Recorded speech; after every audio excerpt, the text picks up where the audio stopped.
Elizabeth. Good morning. Good morning. I know one of you guys are still connecting. Hopefully the audio and the video are coming through okay. Can you guys hear us okay, Amber and Elizabeth? If you want to give us a thumbs up or something, we'll know that we're headed down the right path. Mm-hmm.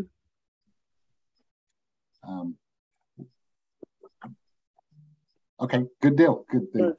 We got the go ahead. Awesome. Good morning. Want to welcome you guys to the More Than the 5 A's Commercial Tobacco Prevention Beyond the Clinic visit. And this is part of our annual fall training summit for Southern Plains Tribal Health Board. Want to remind you guys, if you could stay muted during the session, and remind you guys at the end of the session, please fill out your evaluation so we can get some feedback on which way we're headed and if we need to improve or unimprove. No, but good feedback. But with that, I'm going to turn this over to Teresa for further introduction. Thank you, Chris. Thank you for joining. We are still experiencing some technical difficulties with the platform.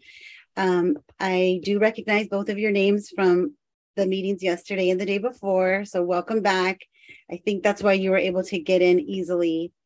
I just dropped in the chat, if you could please share your name, title, tribe, tribal organization, and where you're zooming in from.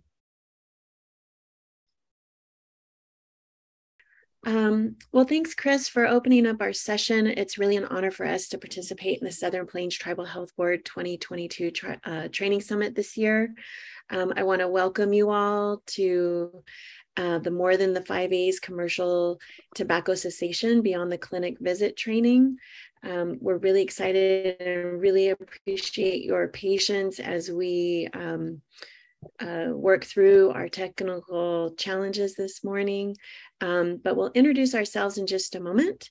But I want to tell you just a little bit about Red Star International. I know some of you were in our trainings either yesterday or the day before, but we're an Indigenous-led nonprofit. Can you advance the slide, please? Thanks. We're an Indigenous-led nonprofit whose mission is to advance Indigenous self-determination for the well-being of humanity and the environment. And we do this across these 3 focus areas. We believe our communities know the way forward and that collectively we have the power to heal the systems and power structures that perpetuate the inequities experienced by so many of our communities. We're excited to be able to share the More Than the 5 A's workbook with you today because it's a perfect example of how we can take an evidence-based clinical intervention and adapt it to be culturally responsive and respectful, but also to honor our sacred relationship with tobacco. So I'm pleased to be able to introduce our speakers today. Next slide. So we have Teresa Carino, who is Yaqui and the Senior Project Coordinator for Red Star International, where she's honored to work with the tribes and tribal organizations in the areas of commercial tobacco prevention, cessation, and community wellness, including the relationship between our environment and our health. Teresa is the co-author, but actually the lead author of the workbook for More Than the 5 A's, implementing a commercial tobacco cessation intervention in tribal communities. She has a master's degree in multicultural education and is a formal high school administrator, teacher, and public health educator. Prior to working with Red Star, Teresa was the principal of a charter high school for the Bosco Yaqui tribe in Tucson, Arizona. Her 20 years of work in educational leadership and public health serve as a foundation for her ongoing work in our tribal communities and beyond. Our second speaker is Chris Rhodes. Chris Rhodes is Anishinaabe from Bad River and Fond du Lac, Chippewa. She earned a master's in public health, focused in public health administration and policy, and a bachelor's in community health education, both from the University of Minnesota. Chris has decades of strategic and collaborative experience working to elevate the health of Indigenous people with a focus on public health policy, systems, research, and evaluation across tribal, academia, philanthropy, and nonprofit organizations. She is a trusted partner on Indigenous public health issues with a proven capacity to bring an idea into reality with efficiency and efficacy. Chris launched the Health Education Department at the Fond du Lac Reservation, the American Indian Community Tobacco Projects at the University of Minnesota School of Public Health, and from 2010 to 2020, she built and led the American Indian Cancer Foundation.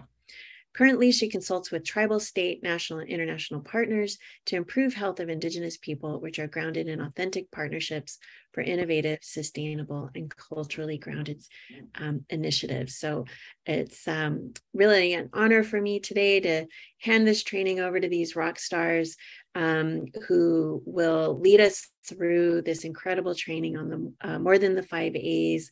And I encourage you all to it's designed to be an interactive session, so I encourage you all to participate as best we can through this virtual platform. So with that, I turn it over to you, Teresa.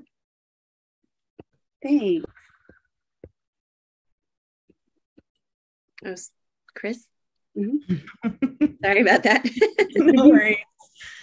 Our goal for today's session is that it will be interactive. It's going to be fun. And we also hope that everyone will learn some stuff along the way today. So we're going to be talking about tobacco in our tribal communities. And since our focus is on quitting, we'll mostly be talking about non-traditional use of commercial tobacco. We will touch on what traditional tobacco means, but throughout the presentation, I may use just the word tobacco, and that means I'm talking about commercial tobacco.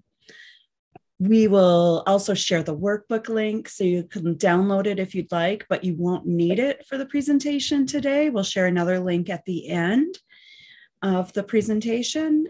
We will spend time discussing and thinking about how and why we need to think about these topics in our community, why it's unique. And we'll practice and share tips to make it easier. Of course, practice always makes things more comfortable. And we will work together to think about a plan for how this will work best in your community. Teresa? Thanks, Chris. So I'd like to give you a brief background of how the workbook came about. We were contracted by the Intertribal Council of Michigan to plan and host a national conference to explore programs and services that integrate commercial tobacco prevention and chronic disease prevention in our Native communities. We partnered with the Intertribal Council of Arizona to hold a national conference with more than 150 participants from all over the country. The conference provided a forum for tribes and tribal organizations to come together and talk about promising and best practices, as well as systems and environmental changes to support and sustain the integration of commercial tobacco prevention in chronic disease programming. One of the trainings offered at the national workshop was the basic tobacco skills training for Native communities. The next phase of the project was to develop a 5 A's implementation and technical assistance plan with 2 tribes. What we were hearing is that people had been trained in the basic tobacco skills training, but just weren't being able to implement it in their programs and in their communities. So it was through this implementation and technical assistance plan and direct feedback from our tribal partners that the idea for a workbook came about. As I said, we worked with the intertribal councils, but we also partnered with Hannahville Indian Community through their partnership with the Intertribal Council of Michigan. We partnered with the Pasquayaqui tribe and the San Carlos Apache tribe with their diabetes prevention programs and wellness program on implementation and technical assistance. We worked closely with tribal staff over 9 months through trainings, site visits, and tribe-to-tribe capacity building. Once the workbook was developed, we engaged the Gila River Indian community along with Pasquayaqui and San Carlos to pilot the workbook, gain additional feedback and insights to finalize the workbook for dissemination. Here's the cover of the workbook. The workbook has 5 modules that contain various activities, hands-on activities, but also activities that can be done individually, in a group, or even in a large group. While we won't be able to go through the entire workbook during today's training, we will cover information in the first 3 modules, and we'll be utilizing activities from the workbook to meet our objectives. I'm going to drop a link to the workbook in the chat. Awesome. Next slide, please, Chris. So oftentimes, interventions and workbooks are designed for a clinical setting, but this workbook was created using what we learned from individuals who might be like you working in our communities. For instance, individuals working in tribal chronic disease prevention programs, tobacco cessation programs, and other wellness programs. If you haven't been trained in the 5As, the workbook gives a comprehensive overview and also serves as a resource and refresher. If you have been trained, as a resource if you have been trained. And lastly, the workbook contains a 3-phase implementation plan for programs ready to incorporate the intervention. Thanks, Teresa. I am going to share a little bit about the problem, what has us here today in needing this workbook and so desperately needing all of you to be a part of the solution. So the US smoking rates have been dropping ever since this 1964 landmark Surgeon General's report that linked smoking cigarettes with dangerous health effects, including lung cancer and heart disease. And of course, that information alone wasn't what made the change. It resulted in huge public health investments that focused on the issues. So as you can see in this chart, the rates went down from around 40% in 1965, where we can see that it was far more common for men to smoke than women. And we saw that gender gap shrink over the decades. The strategies it went down from around that rate down to below 15% today. The strategies were focused on US mainstream population, and obviously they worked, but many populations were left behind in the investments, the planning, and in creating the interventions. And what that's resulted in is that we have these disparities when it comes to smoking rates by racial or ethnic groups. It is widely known that Native people have the highest smoking prevalence. The reported American Indian Alaska Native smoking rate is reported at anywhere between 21 to 30-something%. And face-to-face prevalence studies have reported rates above 50% in recent years. But no matter the data source, again, American Indian Alaska Native folks have the highest smoking prevalence. What varies is the actual rate. It is hard to know because of the several problematic data collection issues that have likely been covered in other sessions in this training institute. State-run adult tobacco surveys or BRFIS surveys tend to miss a lot of Native people, making tribally run American Indian adult tobacco surveys and tribal BRFIS so vitally important. Tribally run surveys report current American Indian Alaska Native prevalence at or more 50% in some regions. Great Plains tribal tribes report adult smoking rates above 70%, and Minnesota has had smoking rates at about 58%. Smoking commercial tobacco prevalence varies by region, with tribes in the Northern Plains having the highest rates and those in the Southwest having the lowest rates.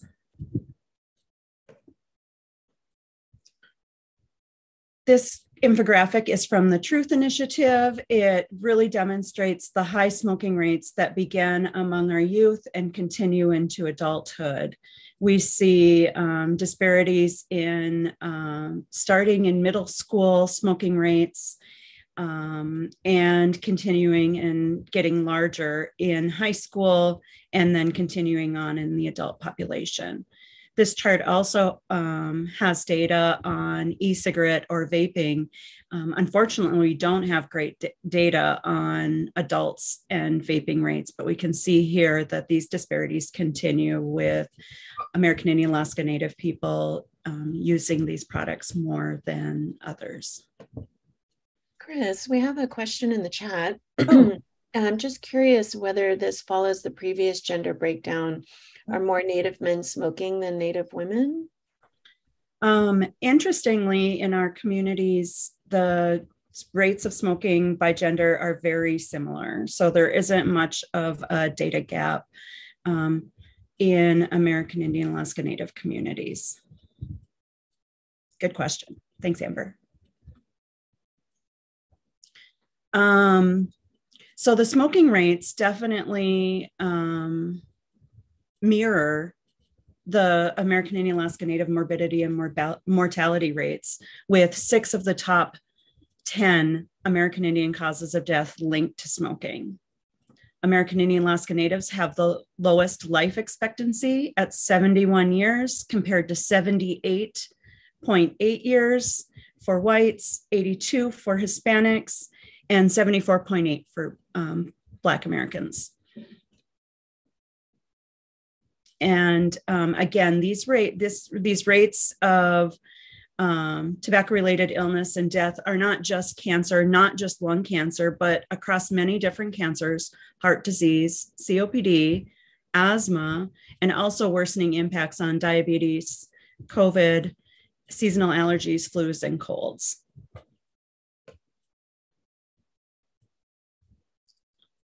This cycle depicts the connection and cyclical nature of trauma and addiction.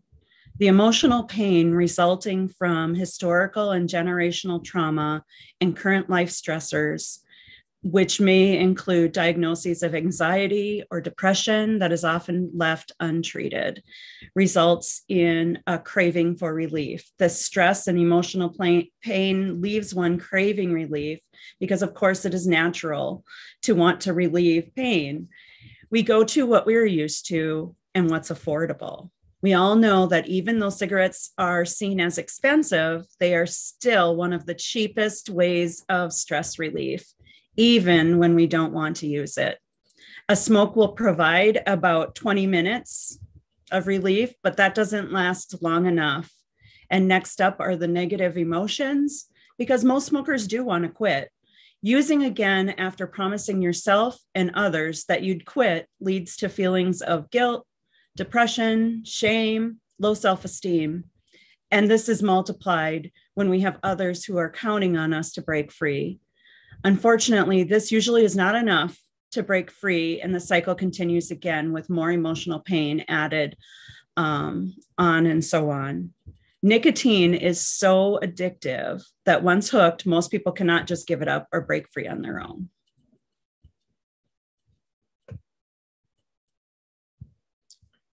The most recent update of the U.S. Public Health Service guidelines on treating tobacco use and dependence states, tobacco use presents a rare confluence of circumstances of a highly significant health threat, lack of consistent intervention by clinicians, and the presence of effective interventions. It is difficult to identify any other condition that presents such a mix of lethality, prevalence, and neglect despite effective and readily available interventions.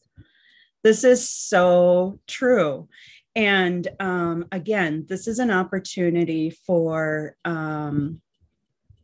really addressing an important issue, health threat in our communities, both within the clinical setting, and now with the help of this workbook, we can really take that beyond the clinic setting. And as I mentioned in the last slide, most smokers want to quit. So in fact, about 2/3 want to quit smoking. So the big hint here is this is your in.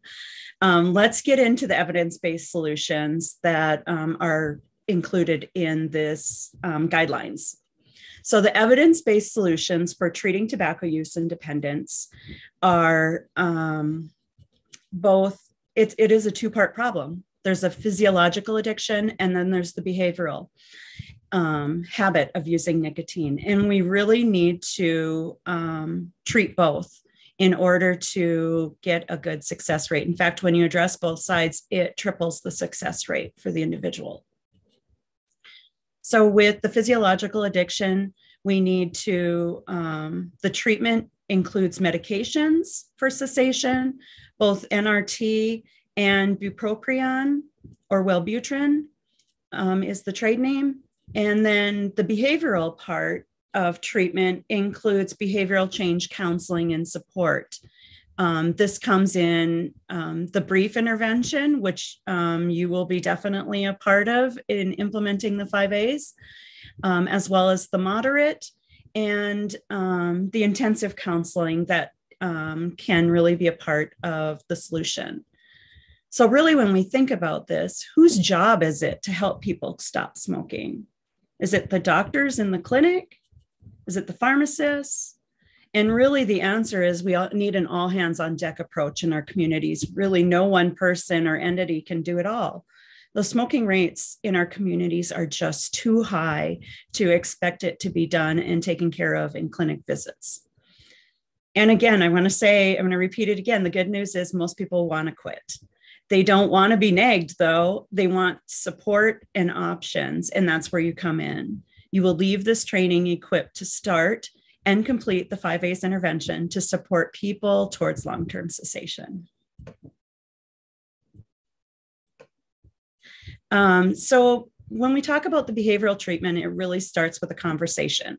And again, you're going to leave here today with some practice and really being able to start that conversation.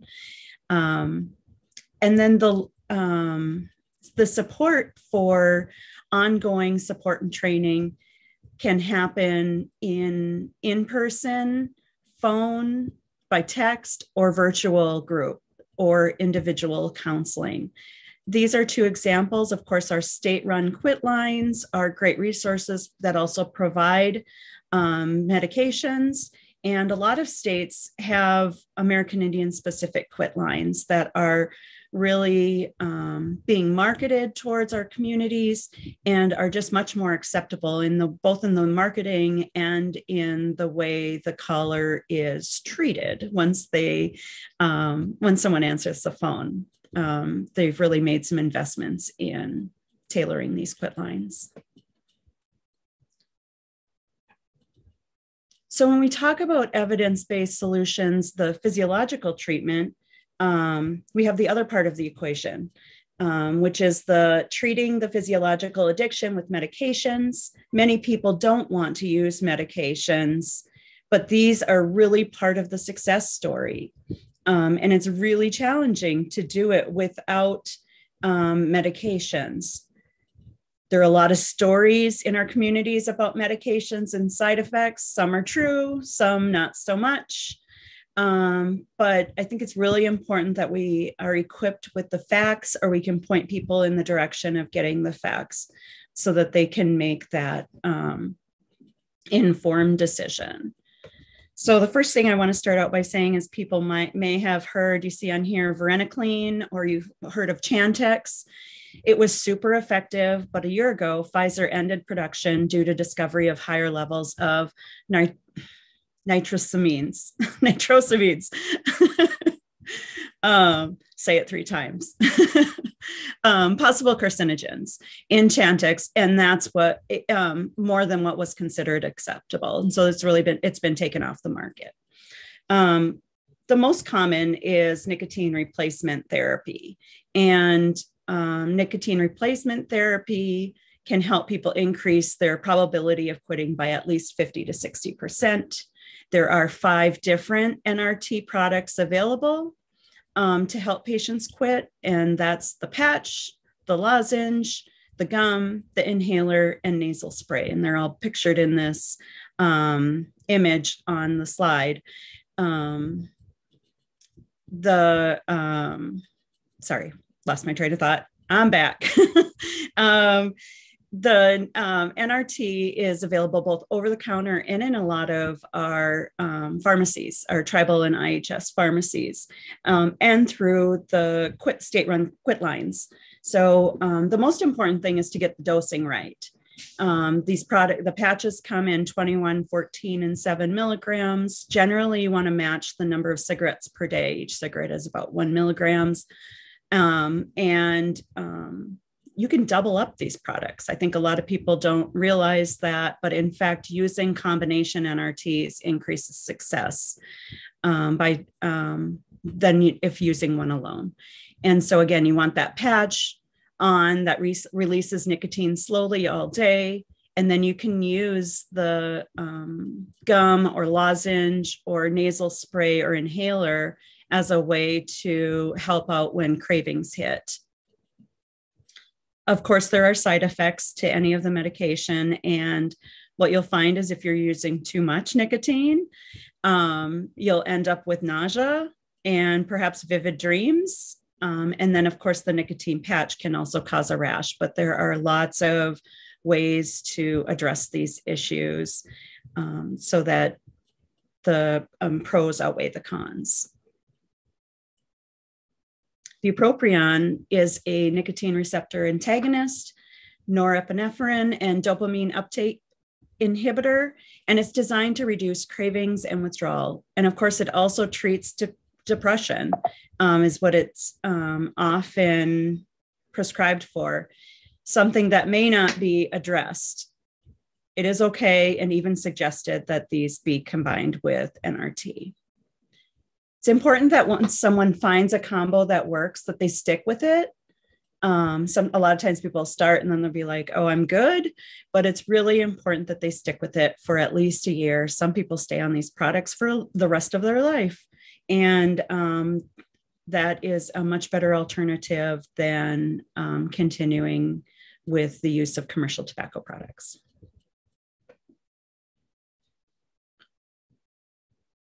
So I'm interested in hearing your experiences with nicotine addiction. And Teresa is ready to share a poll in the chat. You'll go ahead and click on that link and we'll take a look at that.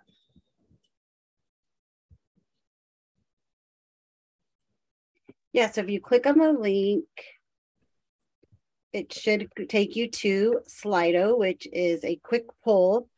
And since we are a smaller group, you're also free to unmute or, talk more in the chat. The question is, it's pulling up right now. Oops, let's do that.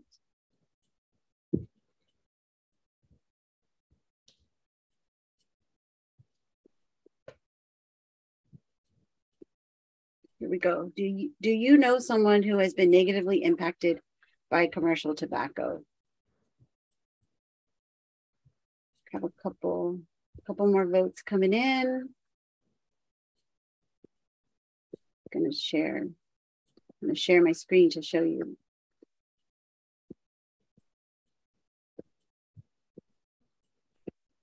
There we go.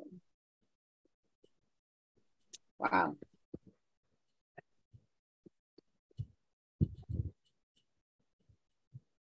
100% cigarettes, secondhand smoke. Wow, second. Chewing tobacco, vaping, other products. If there are other products, you could also drop those in the chat.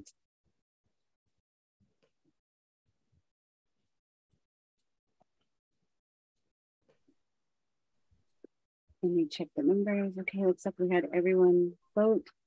Well, we'd like to, I'm going to stop sharing. And we'd like to open it up to folks if you would like to share at all some of your experiences around commercial tobacco, if you feel comfortable. I shared with our team as we were getting on today that it's almost 19 years to the day that I am tobacco free. And it was one of the hardest things I've ever done.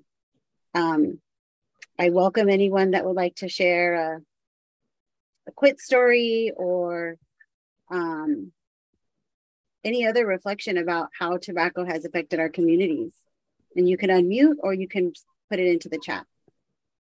Yeah. Teresa, I'll start if you don't mind. I have a niece that I helped raise, and she's expecting her 4th child. And I was telling her how me growing up, both my parents smoked cigarettes, and it was common to be going down the dirt roads and all the windows would be rolled up and parents would be smoking. And when my niece was a little girl, her mother smoked in the car. And I remember one time them coming to see me, and the girls were little, and their mom had the windows rolled up, and she was smoking a cigarette. And those poor little girls they smelled like ashtrays. But we were kind of looking back historically, how she doesn't smoke, and with her carrying this, this new life in her, she's very protective about that, about not going down that path that everybody else seems to have. So she's definitely more conscious and more aware of the health effects. So I think this work that we're doing is having an effect. I was glad to hear that. Awesome. Thank you for sharing that, Chris. So just pause a couple more seconds. Oh, we got an emoji from Amber. Awesome. And we'll have more time to connect later on in the presentation.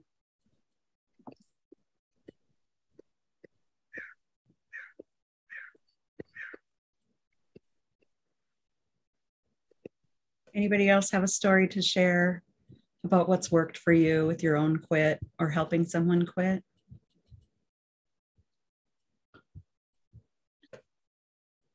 Real quick, I know I'm probably going to be talking a lot today, but what made me finally quit?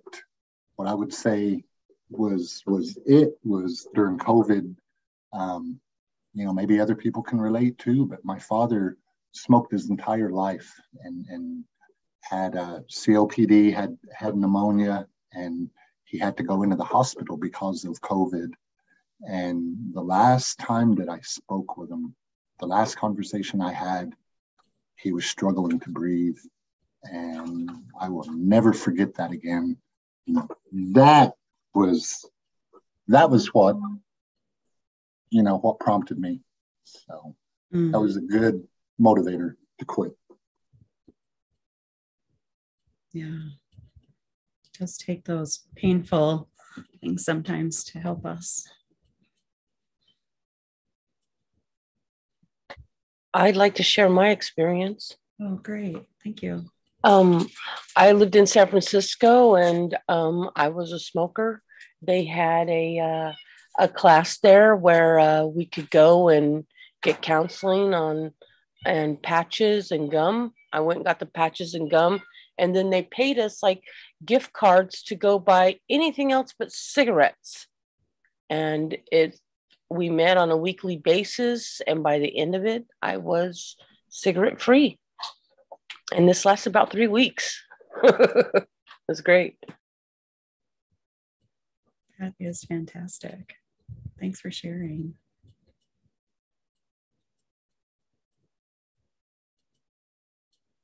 Those little incentives help. Anyone else want to share?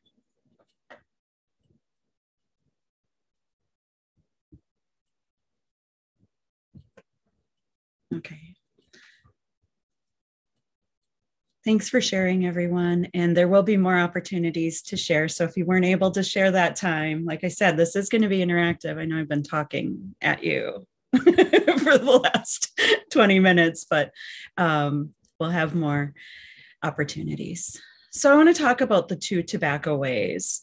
And when we talk about tobacco in our communities, we really need to address both that commercial product and our traditional tobacco. When used as directed, only one is really deadly and addictive. We have ceremonial protocols when it comes to using our traditional tobacco. It's used as an offering, and too often commercial tobacco is used for traditional tobacco purposes because of lack of access to our traditional plants and medicines. One way of ending commercial tobacco use is increasing access to traditional tobacco and reclaiming that use in our families. Access to traditional tobacco and protocols for growing and gathering were stolen.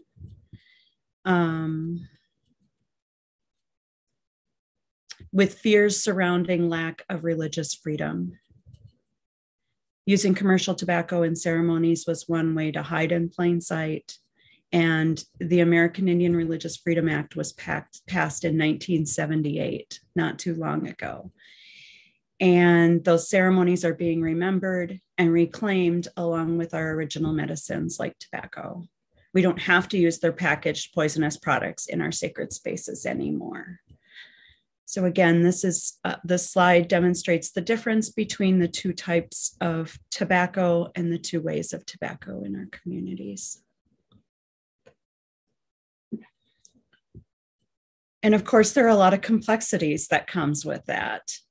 The cycle of trauma in our communities is real. All of us carry the traumas of our ancestors in our DNA, along with the daily insults of poverty, racism, violence, and so much more that sometimes can be just too much to bear. Some of those examples include federal policies that have stolen Native lands, languages, ceremonies, our economies, our cultural ways, and the lack of religious freedom until 1978. Once again, it forced our ancestors to practice our ceremonies in hiding, using commercial tobacco products as a way to hide in plain sight. It allowed us to all quickly use that tobacco rather than do the work of growing and gathering our traditional plants. And commercial tobacco has also found its way into many of our ceremonies, cultural practices that we see today in the jingle dress.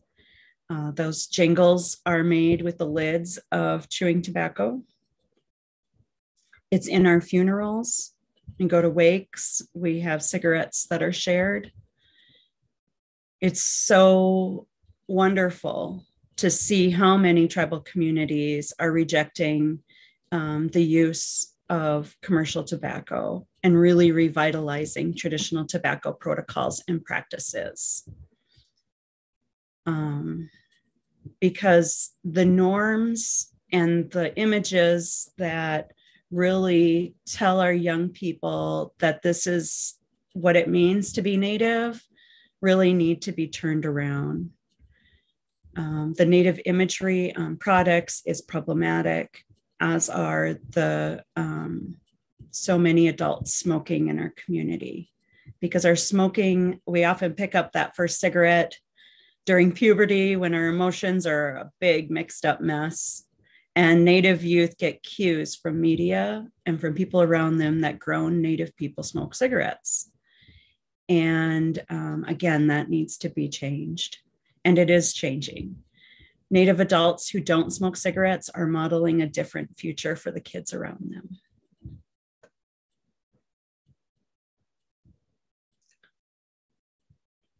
Tobacco is the most beautiful medicine.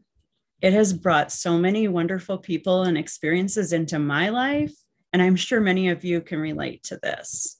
When we connect our Indigenous ways of knowing with how we live, things are just better, easier. And I love this quote that really brings it home about using this medicine in a good way because of the power that it carries. And when we don't, that power continues and brings great harm. So during the making of this workbook, Teresa worked with some tribal partners, and she's going to share a special part of the creation of that workbook. Thanks, Chris.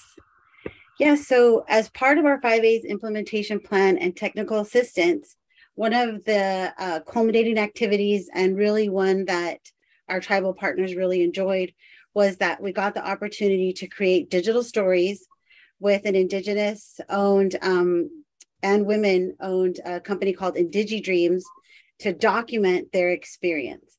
So I am going to share my screen, and I'm going to share, it's very short, it's about 3.5 minutes, but very impactful. So make it that up and ready.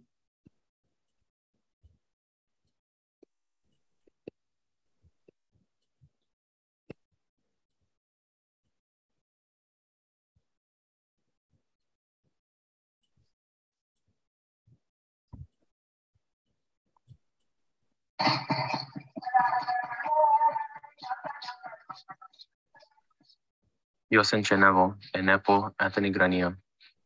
I didn't know what to expect when I attended the basic tobacco intervention skills training. We learned about the difference between traditional and commercial tobacco. We used the flowchart to map out our daily activities to see how we could implement the 5A models.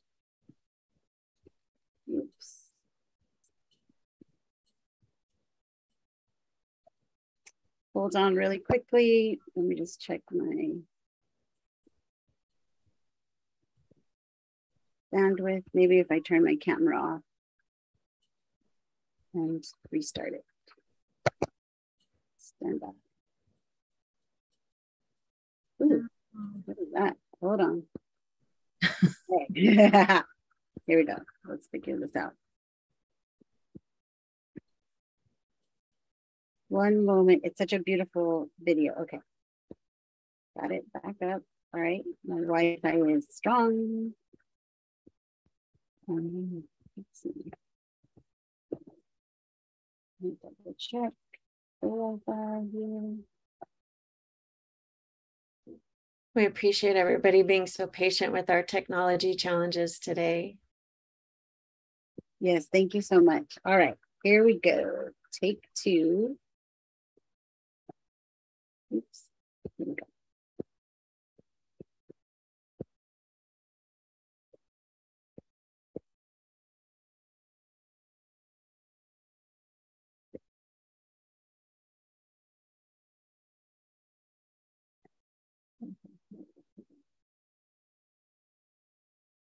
Tobacco intervention skills training.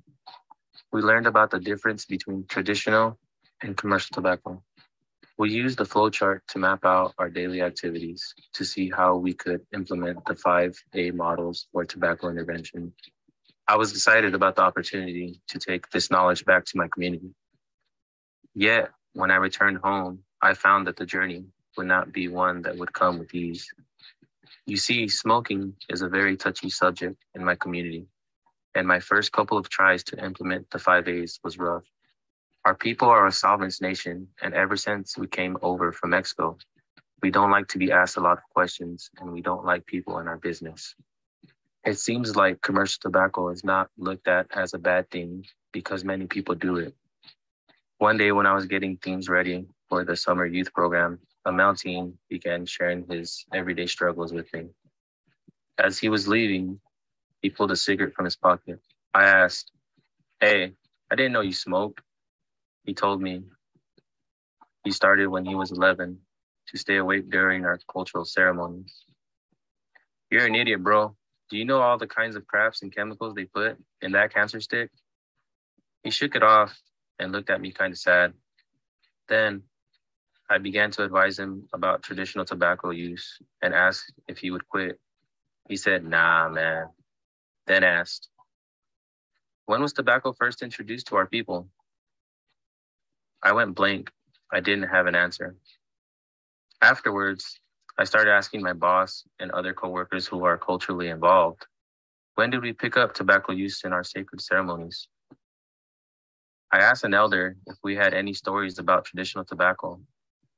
I learned that we use traditional tobacco to celebrate new beginnings, blessings, and also as payment for traditional dancers. I am a recreational specialist for the Pascualiki Tribe's Recreation Department.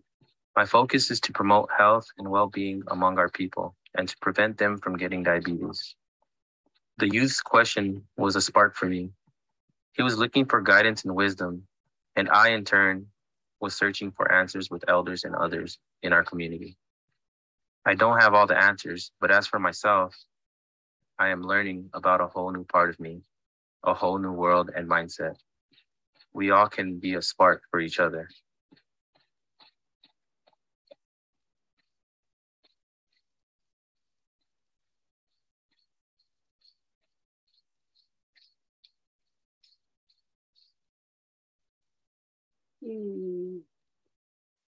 I've watched that digital story, I don't know, countless times. So I'm going to pause and see if anyone has just like some initial reflection or an aha. You can unmute yourself or you can share in the chat.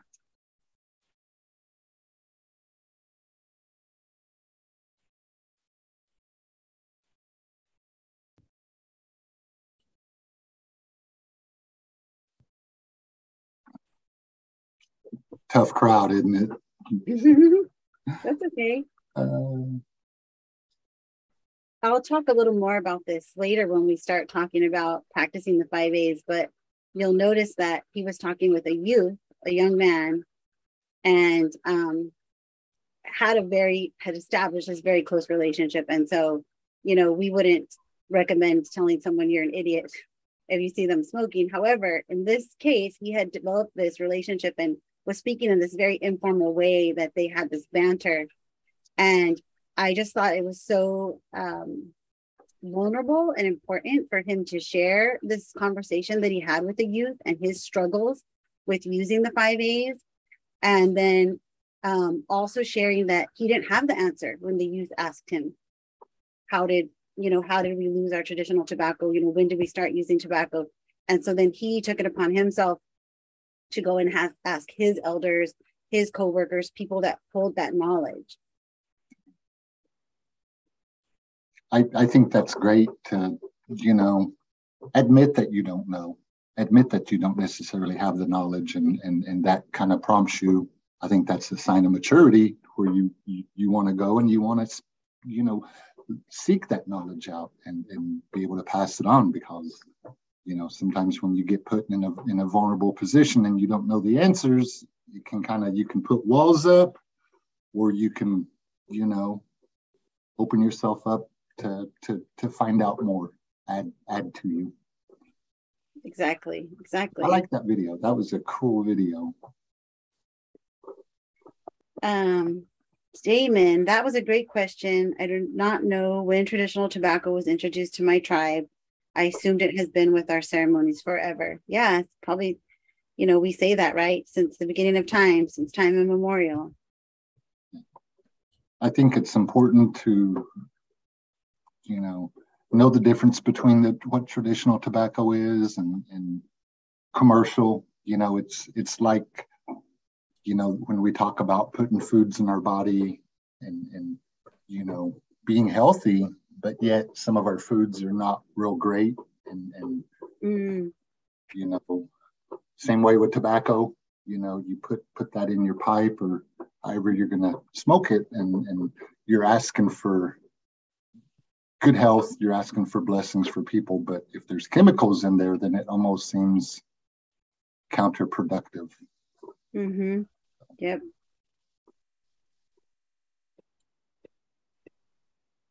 Anybody want to share a little bit about either the questions on the screen or, again, more reflections about how tobacco is used in our tribal communities? Because, of course, it's very different from tribe to tribe. And what are those efforts revitalizing that traditional and getting rid of the commercial tobacco in our communities? What have you seen? We're trying to educate our younger folks, the difference between, tobacco, even when you look at those cigarettes, there's a name for that. Hiboto means road tobacco. And there's another word, Nicobush, and it's loose tobacco, when you're referring to it. But when we're talking about ceremonial tobacco, Zinemo, it's a word that we use, and it's like you said, it's made out of natural things, and there's times, there's seasons to pick those plants and those herbs, and how you mix them, even if there's a procedure, and how you preserve it, how you keep it, what you keep it in, even, and how it's used when it's appropriate, use it, there's times for it when it's called for. And there's, some tribes, we don't tie tobacco. Some tribes may make tobacco ties and go hang them in the tree, but my particular tribe, Cheyenne, we don't tie tobacco, and you leave it loose when you make offerings and stuff like that. Thank you. In the chat, Blessing shared, "Good morning, everyone. In our tribe, it is used as an offering." Thank you for sharing that. Chris, would you mind sharing the word for tobacco in your language? Chris Rhodes? Me, Chris, is asema. Asema. We also call it just Indian tobacco. We use Kanikanik as well. And that doesn't contain actually any tobacco at all. but it's still referred to as our Indian tobacco, our Kanick. I think those are important distinctions as well. How about you, other Chris? The tobacco, it's, there's stories that go back to where when we first got that gift of tobacco, and at one time, Cheyenne people, we were further east, maybe towards the Great Lakes, but we traded, and there's stories about how we got it from Caribbean people, people that were from the Caribbean. I'm thinking maybe Arawaks or something, but it was part of that trade. And when they introduced it to us back in the 1700s, and how it's been kind of carried. But as we, moved to different areas, went from eastern woodlands to plains, some of those ingredients changed or morphed, and, what we were able to have access to or trade. So there's, you can look at it from a ethnographic perspective, or you can look at it from a cultural perspective too on the gift. Some of our tribes have stories about that gift of tobacco, like Sky Woman, with the Iroquois and or the Haudenosaunee, and how their tobacco came along with the earth and all of that. But those gifts, I definitely believe that they're medicines from Mother Earth, and like you said earlier, it's almost like pharmaceuticals. You don't hold Tylenol in your hand and pray, for it, with this Indian tobacco and stuff like that. We do hold it in our hand and we do pray to the elements and ask, for help whenever we make those prayers. So. I love that. Beautiful. Thank you. As far as I know, there's no word for tobacco in the Yurok language. My husband's looking up at the dictionary, but he can't find either. But I've noticed an uptick with females vaping recently, and that's one reason why I'm here. Thanks for sharing that. Yeah, definitely the vaping is an issue that is all around us these days, and something that needs to be addressed. And it's still nicotine addiction, and can be addressed in this with these very same approaches that we're talking about today. Thanks for sharing that. Are you ready to move on, Teresa? I think so. Blessing did share their word in Wichita, and I don't know how to pronounce it. It's Wittig. I might be botching it a little bit, but oh no, that's beautiful. Thank you. Awesome. Well, thank you so much, Chris, for talking with us about the challenge, right? The challenge we have in our communities with commercial tobacco, but then also just really talking about the beauty of our traditional tobacco. And thank all of you for sharing as well.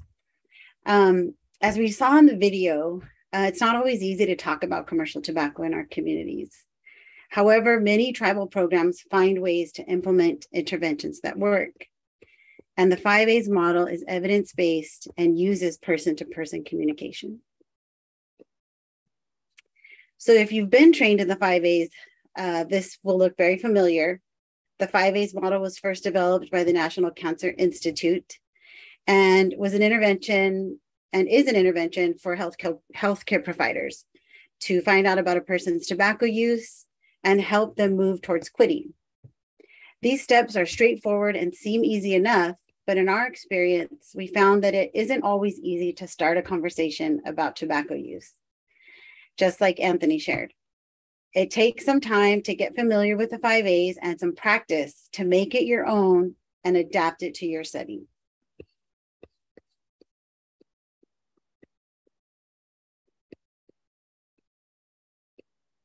Awesome.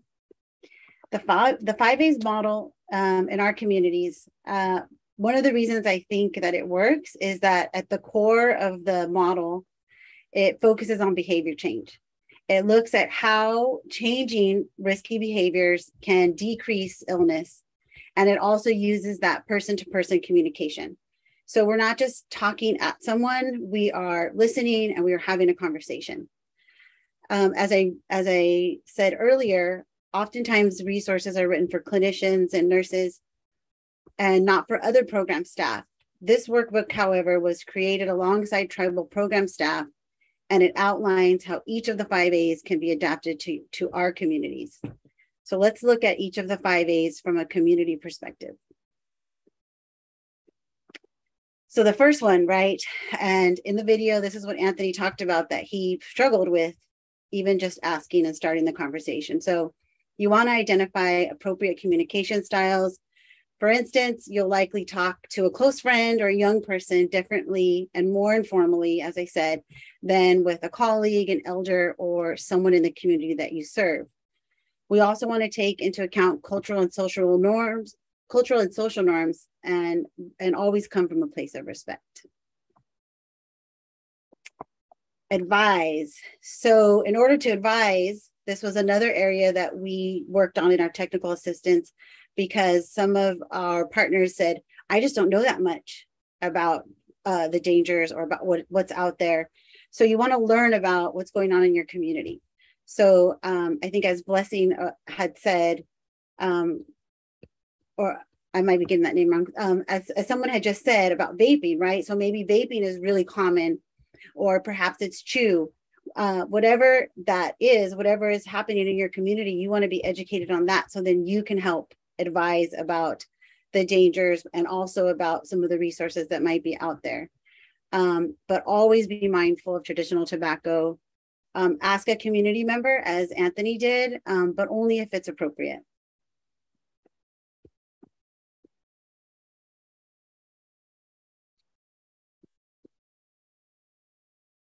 So that's awesome. Assess. So use motivational interviewing, and we're going to talk more in depth about that.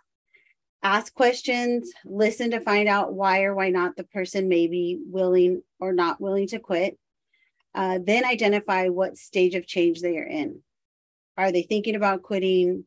Do they have a plan to quit? Or maybe they're just not ready at this time.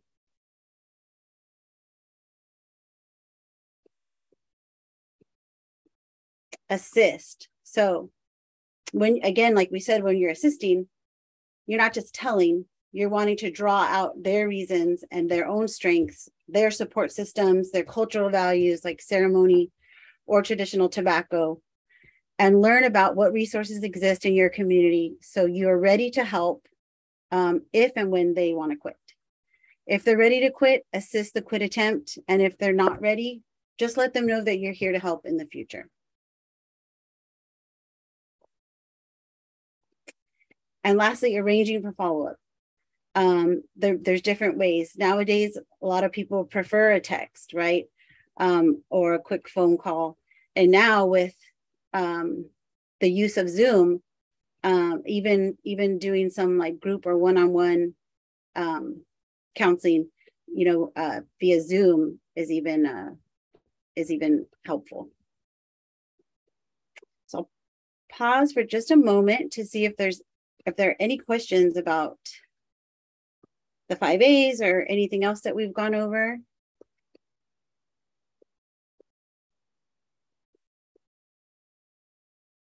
Okay, well, we do have one more digital story for you.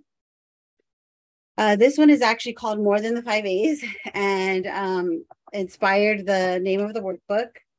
And this one is more around the process for implementing the 5 A's and what we learned along the way. So it really summarizes the process and it offers personalized communication examples for each of the 5 steps. And so if you are introducing the 5 A's into your program, into your community, it's a good intro, but also could be a quick refresher. So let me get that set up. Let that video.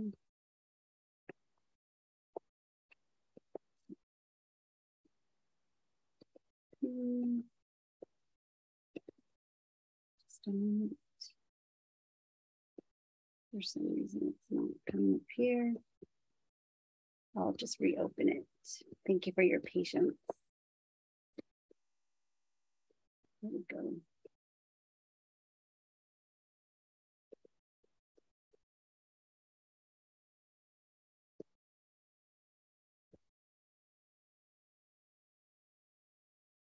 Okay, all right. Let me show you that.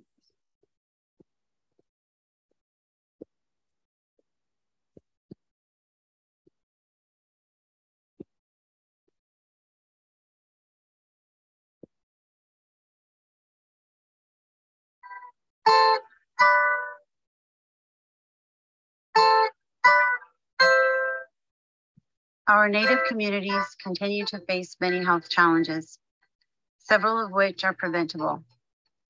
By integrating tobacco prevention and cessation into our current work, we are promoting wellness and reclaiming the health of our tribal nations. People ask me, Teresa, why are you so passionate about tobacco prevention? What about alcohol and drugs?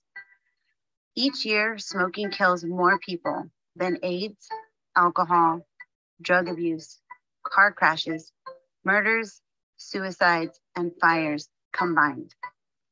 Tobacco is killing our people. I quit smoking over 10 years ago. It was one of the hardest things I've ever done. When I first started on the path of working in commercial tobacco prevention, I felt overwhelmed. I thought, how can I help others quit? Or better yet, prevent them from even starting? One person can help another person quit smoking just by talking and following a couple of simple steps. A Promise Partnership recognizes that tribes are sovereign nations and exercise the right to self-determination. In recognition of this right, A Promise Partnership takes a strengths-based approach to supporting and building on existing Indigenous models to achieve positive health outcomes. Red Star partnered with 2 tribal diabetes prevention programs to make a difference in their communities. We help tribes learn how to implement ways or use evidence-based interventions that have worked for other tribes. Tribe-to-tribe capacity building. We learned about the 5 A's during a basic tobacco intervention skills for Native communities training.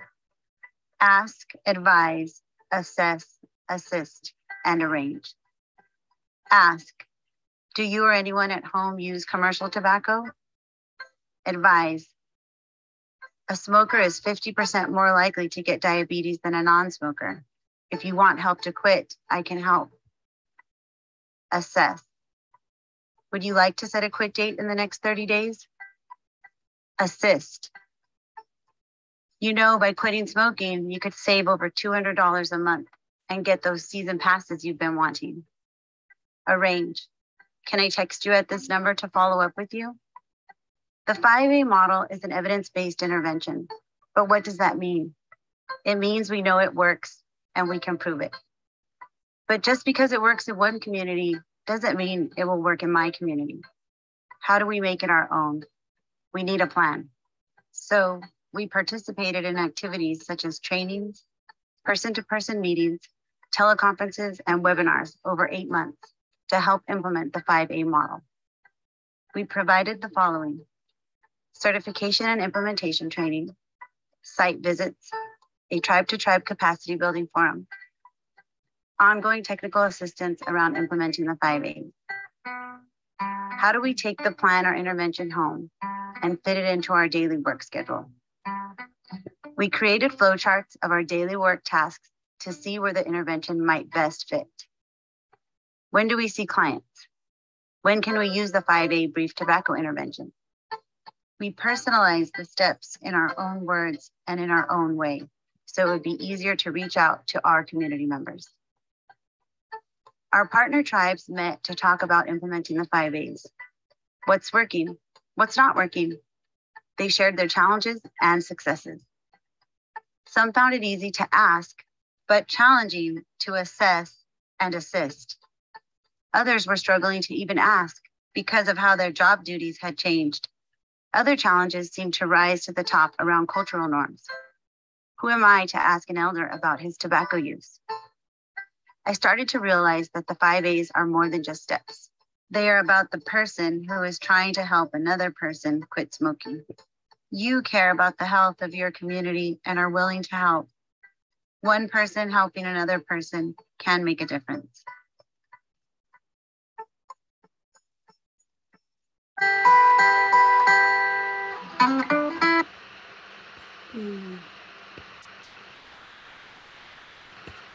Thanks for watching that. A quick disclaimer, that video was created in 2013, so some of the data or statistics that were said in there could be outdated, but I think it just gives a broad overview and some examples.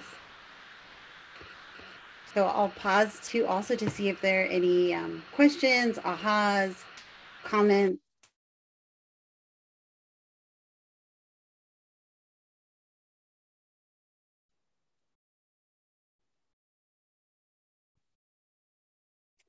And I'll also just take a minute to share that with this approach, it can also be used.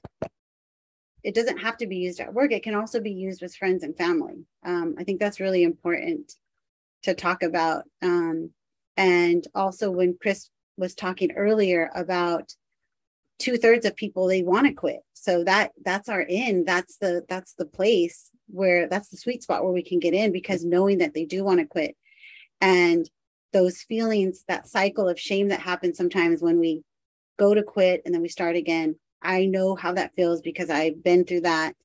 But I heard from someone who said, they framed it this way: every quit attempt is a step towards being finally quit. So instead of seeing that quit attempt and then you started smoking again as a letdown, see it as just, one step closer. And when it was framed that way, it was like, it took away the shame and helped me move forward. And so I've shared that with colleagues, friends, youth that I serve. And so I just wanted to share that. Teresa, thanks for sharing that video. I had never seen it before. It was beautiful. Oh, no.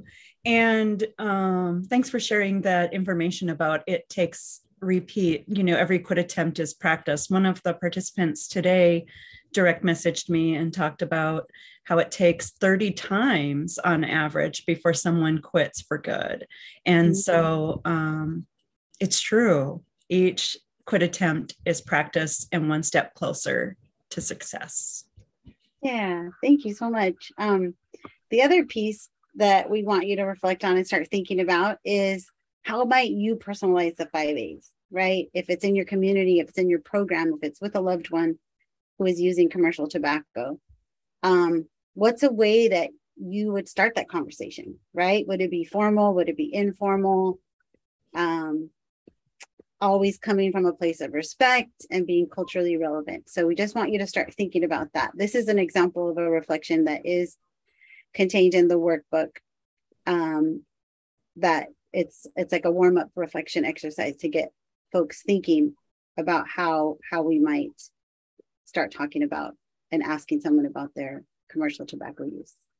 I might ask them, what quit attempt are you on? Are you on number 15? Then we're halfway there. All right.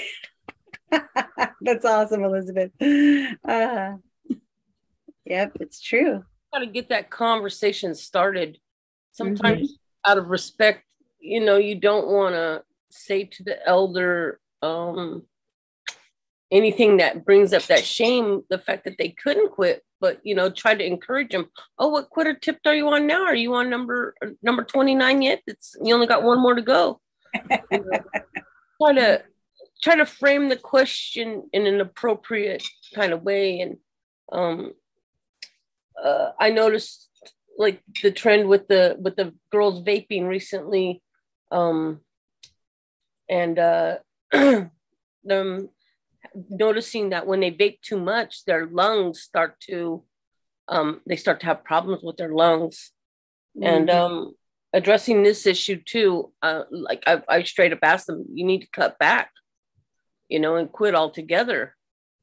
It's in their mind that they need to do this. Once you put that in there, you know, you just have to wait for it to bloom fully, I think sometimes, or the 30 attempts to quit. So Right. I'm working on them, boy. It's not easy. They got all these flavors, and they're the young ones, the young new interns that are doing it. So yeah, we have to be vigilant. Thank you, Elizabeth. I think that's important. When we developed this workbook back in 2013, vaping was not as popular and as widespread as it is now. It really is an epidemic with our youth. And so if we were ever to go back and update the workbook, we would include a section just on vaping. And like you said, the way they target our youth with making it look trendy and fancy and with all the flavors. Yeah, it really is just awful for our youth. And not only have they been targeting our youth, but Juul has been caught in recent years targeting our tribes and offering their products as a cessation opportunity for tribes, and really saying, we'll even pay for a person to help share these products. And so I really am appreciative of the tribes that have taken that and said, oh no, we're not falling for this story, and then sharing it really broadly. But this was a tactic that they were using in the last 5 years across the Northern Plains.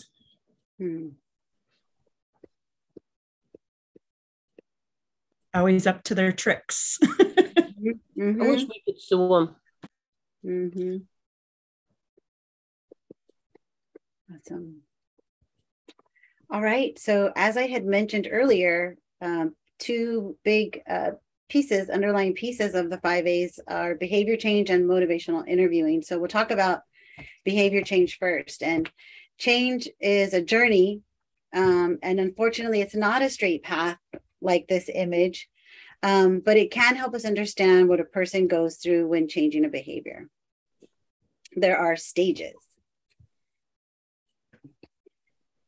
So as human beings, most of us go through stages before we make a change, right? We don't just, maybe it does happen. You wake up one day and it seems like it clicks. But what scientists tell us is that it actually has been happening in our brain for a little while. So usually it's this idea, it's sitting in the back of your brain, you're kind of thinking about it. So for instance, you want to eat more vegetables or you want to get more exercise. So we start to think about it. We plan, maybe we go to the grocery store, or we plan an exercise route or like a walking route with a friend before we go and take a walk. The stages of change has 5 stages. And so they really illustrate how most individuals change a behavior gradually. So starting from one stage, which would be pre-contemplation, so really not even thinking about it at all. And then going to contemplation, where, like I said, it's kind of in the back of your brain, on the back burner. But then you get a little more serious and start preparing because you are planning to quit. And then the action stage is when quitting starts to happen and you start to adapt those new habits and new behaviors. And then the maintenance is staying quit. But many times this does not just happen always in a circular fashion, right? Sometimes we go back a step. A person may reach one stage and then relapse, like we said. But again, instead of seeing that as a failure, we're just seeing that as, it's one time through the cycle. Like you said, it's practice. We're going to come back around. Most people don't change a behavior on the first try, and cycling through the stages and experiencing those relapses are actually quite common. Every quit attempt is one step closer to staying quit, as I said, and your role, our role together, is to be there at each stage. So this quote on the right is actually from an activity in the workbook, page 17 and 18, I believe, talking about the stages of change. So if someone wants to unmute or in the chat, if you saw this, if a person you were working with said, I'm ready to quit on my son's birthday 2 weeks from today, what stage do you think they are in?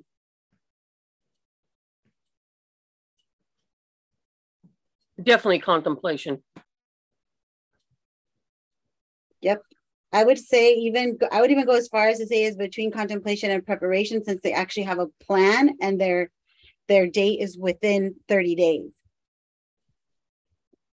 That's awesome. And so the workbook has an activity where there are other options like this, and it's sort of like a matching, right? So you match what the client is saying to the stage of change. And again, sometimes it's kind of in this gray area. Awesome, thank you. So now we'll move on to motivational interviewing. I love this photo because it shows an elder and a youth, right? And they're out in nature and they're talking, and it really, to me, captures this idea of motivational interviewing where they're sitting side by side and they're sharing, they're talking. It's not talking at someone. It really is a collaborative person-to-person conversation. And motivational interviewing strengthens a person's own motivation for committing to change.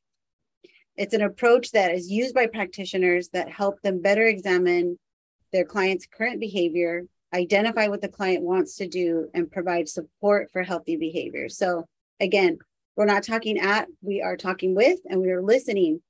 So for instance, in the video, More Than the 5 A's, part of that process was, hey, quitting smoking would save you this amount of money, and then you can buy these season tickets. So really knowing what is motivating that client, or what is something, or for instance, someone shared about being given gift cards as an incentive. So just kind of knowing those, knowing more about the person that you're talking with. Motivational interviewing has been applied to several health-related issues and behaviors, including substance abuse, mental health, and tobacco cessation. It fits our Indigenous ways because we don't tell each other what to do, we share and we listen. So these are just like a quick guide, like at a glance, key elements of motivational interviewing. The skills with motivational interviewing are the same kinds of skills that we use when we are naturally establishing a person-to-person connection. So things like engaging and listening and finding out more about a person's beliefs, reasons, and desire for wanting to change or not change in the moment. And supporting a healthy change in a way that is in harmony with their beliefs and values and their goals, their personal goals. I love it because it's strength-based. The motivation and ability to change really comes from the person, from the individual.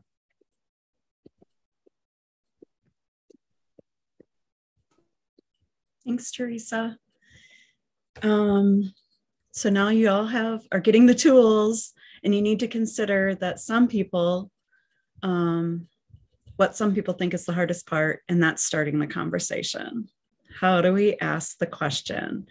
And it's really about how you relate to others in your community. What your role will be when you are having these conversations.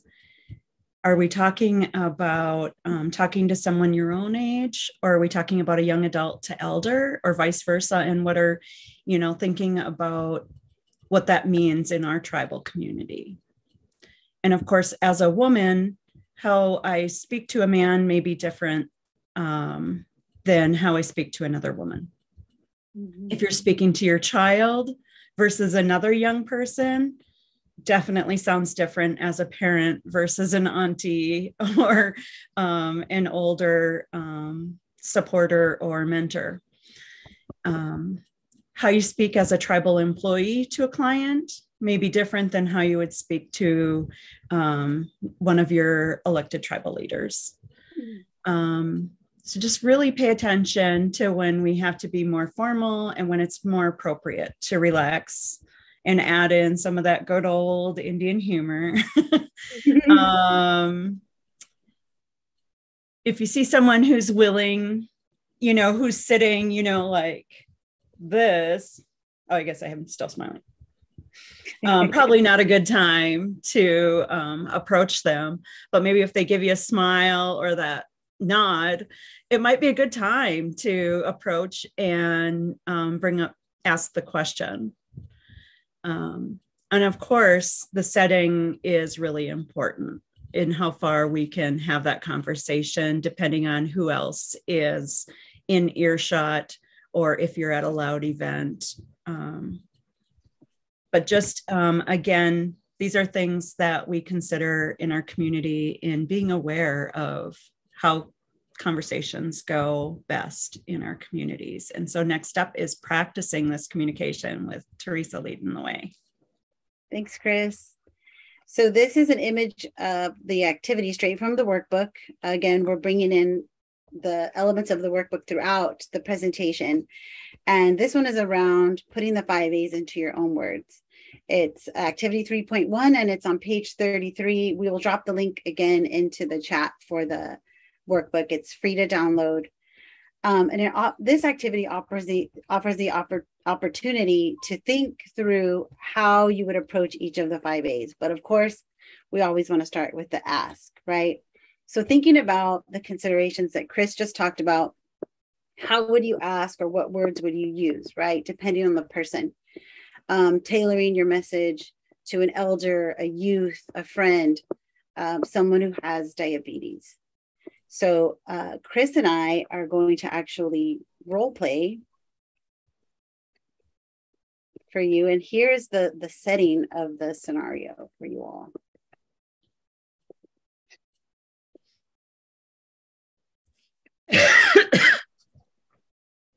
Chris, that cough has come back with a vengeance. Yep. Again, I can't seem to shake it. I knew you had a couple of quit attempts. Have you started smoking again? Well, Teresa, it's so hard. I've tried and I've tried, and it just, I don't know. I hear you. It is really hard to quit. And remember that each quit attempt is one step closer. I just care about you so much. I know how it makes your asthma worse. And I want you to be healthy. Do you see another quit attempt in the near future, like in the next month or so? Thanks, Teresa. I appreciate your concern, but I just don't think I'm ready right now. I have so much stress at work and at home. Cigarettes are the only thing I got. Yeah, it is really hard to quit, especially during a stressful time. If it's okay with you, after that deadline, I'll check back in with you and see if you're feeling more ready, because if you are, I have some free resources that might really help. Would that be okay? That sounds good. Thanks, Teresa. Of course. And scene. I'm just kidding. So that's just one example there. And we also want to give you all a chance and an opportunity to practice. So I'm going to share the next screen. So this is actually the full part of the activity. So it breaks down the 5 A's and then also has a section for you to, think about the words you might use or to practice. And if you haven't done the 5 A's, or if you have, you'll know that it is awkward at first, and that's okay. But we need to start the conversation. If this is what we want to do, if this is how we want to help our community, it just takes some practice. So we have some scenarios. I'm going to put them into the chat. Let's see.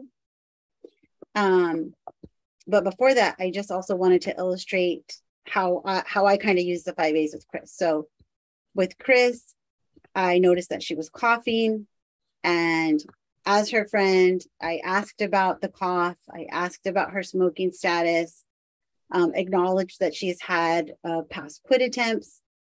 She said that she was smoking again. And then I advised her about how the smoking really affects her asthma. There's a number of health reasons, conditions that I could have mentioned, but I chose one personal to her. And then I asked her very specifically, do you think you would like to quit in the next month or so? And she said no. She was pretty firm about it because she had this deadline. But so instead of pushing, I said, okay, I understand and I care about you. And if you are ready, is it okay if after that deadline, after this stressful period, if I come back and ask you about it again, because I do have some resources that might help. So that's how I went through the 5 A's. So next up, as I said, I'm going to drop a few scenarios, and you may have scenarios of your own from your own life and your own setting. So let me pull this up. I think this would work really good. It wouldn't be hard to update this. Oh, good. I'm glad to hear that. So you'll see here, what we're going to do is we're just going to do 2 small groups, and we're going to put you into breakout rooms. And what I'll ask is that each person just does a quick introduction, maybe just introduce yourself. Cameras don't have to be on. It's helpful if they are, if you want to have like a little interaction, but please do whatever you feel comfortable with. And then choose one of these scenarios, right?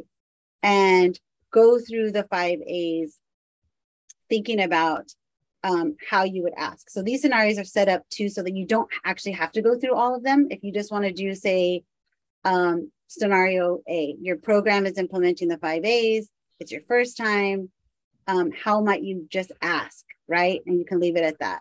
Or scenario B, you see a young person hanging out outside, and you see them vaping. So how might you advise them about the dangers of vaping? And then C, a person in your program shares that they have tried quitting and haven't been successful, but they do want help. So then how might you assess their readiness? Is it within the next 30 days? And then how might you assist? And then lastly, scenario D, a person asks for help or resources for a loved one, right? So maybe a spouse is asking for their partner because they have diabetes, and so they're at even higher risk. So how might you assist and arrange in a respectful way to, to follow up with this individual? So I'm going to create the breakouts. You'll have about, I think we're going to do, looking at the time, about 5 minutes. Just do quick introductions and choose one of the scenarios to kind of just run through. So we're going to create these. All right, and you will be prompted. We will give you a 2-minute warning. So here we go.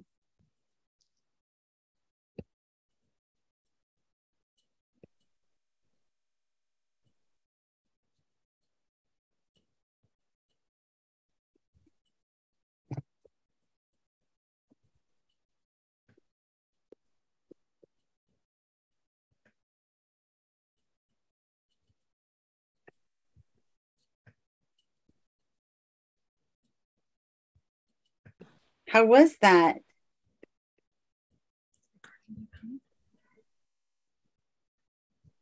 We'd love to hear your feedback from your breakout, what scenario you chose, or if you used your own scenario. Hi, guys. I was partnered with Elizabeth, and Elizabeth wanted to do the assess and assist scenario. So that's what we did. And so I was the person who was trying to quit. I said that I smoked a pack a day, but I want to start running again. So that's the scenario that we used. Great.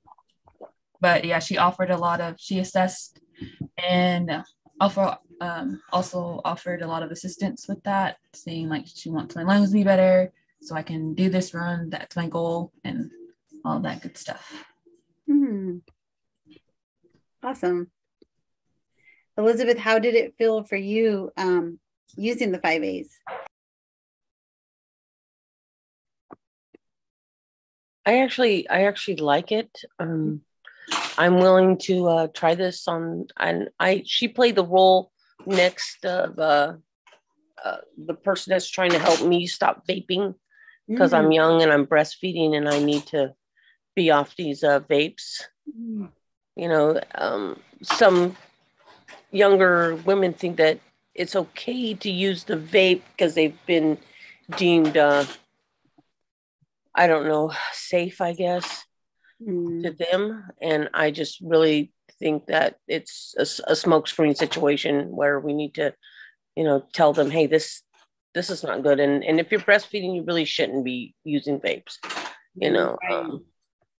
But the fact that this is going on a reservation and, you know, they're probably targeting them. We just need to assess and assist however we can. Exactly. Thank you, Elizabeth. And group 2, would anyone like to share?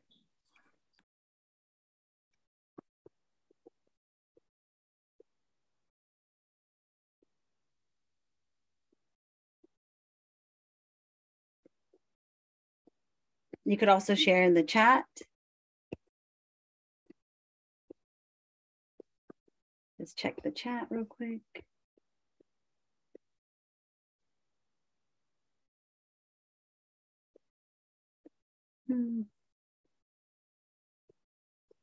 That's okay.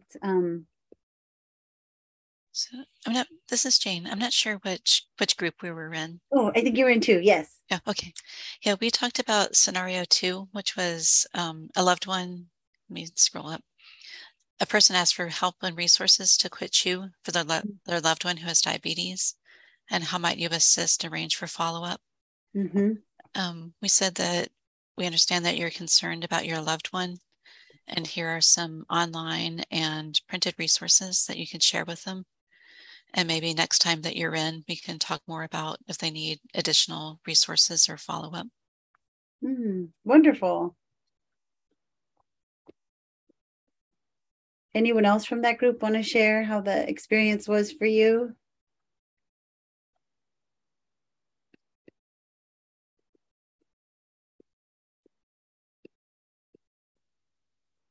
And welcome, Sarah. We just came back from breakouts where folks got a chance to practice the 5 A's in their own words using a scenario. I'll just drop those in chat so that you have those too. It's a good activity to do. But again, unless someone else has anything else to share, I'll just wrap up really quickly. That activity is in the workbook. It walks you through the steps of how to put it into your own words. And we are almost to the top of the hour, so we'll do a quick recap. We talked about traditional and commercial tobacco. Thank you, Chris, for your expertise and your passion. And also for our participants for sharing their own stories. We talked about the 5 A's brief intervention, the approach, and how it uses behavior change and motivational interviewing, and then practice some person-to-person communication tailored to your community. And so after the lunch break, we're going to talk more about implementing. So now that you kind of have an idea of how the 5 A's work and you've tried it, the next step is actually putting it into action. And sometimes that is easier said than done, but the workbook does have an implementation plan, and we are going to start walking you through that after the lunch break. And so before we go, you do not have to log out. The Zoom room will stay open, so you can just mute yourself and turn your camera off, and go enjoy your lunch, get away.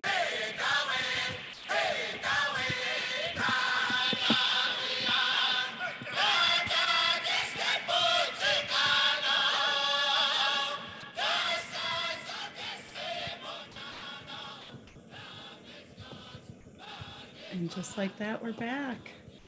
We're back. Welcome back, everyone. We hope everyone got something to eat, a little screen break, or maybe you were checking emails during lunch like I was. But I did take a little bit of a screen break and got to have a snack and fill up my water bottle. So just to get an idea of who all is, if you're back, if you're with us, and as a quick check-in, if you wouldn't mind going at the bottom of your screen, there's a reactions. Oh, there you go, Elizabeth. And if you press the 3 dots, there's like a ton of reactions. So pick any of those. I did a little sunshine. It was overcast this morning with the sun starting to come out. So give us a little emoji. Ooh, Alina with the sewa. Nice, Jane. All right, Damon, yay, everybody's back. I love it. Fire emoji. Oh, Sarah's coming back in. So wait till she connects.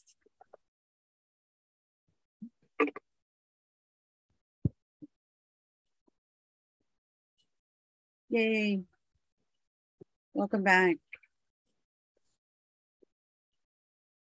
Looks like she's connecting to audio. So I do have a little bit of housekeeping. I'm going to drop in some links. It's the links to the presentation slides, as well as the link to the workbook in case you missed it. So I'm going to put that in there. Welcome back, Sarah. Do you want to drop us an emoji if you go to your reactions and let us know how your break was, how you're feeling? We just did a little check-in. All right, nice. All right, here we go. I'm going to drop those links. So the first one has our presentation slides.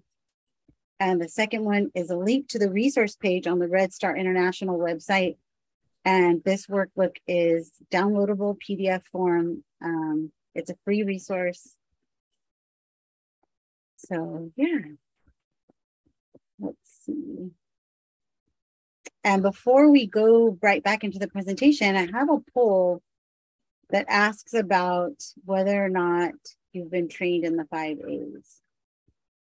So I'm going to drop that link, and if you'll go ahead and go back onto, it'll take you right back to Slido.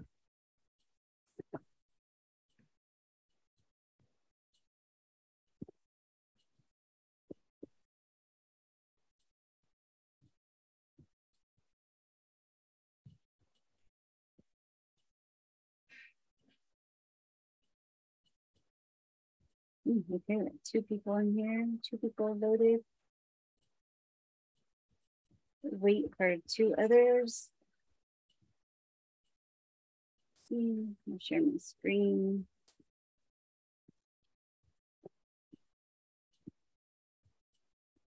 Thanks, Chris, for that music too, as we came in back from lunch.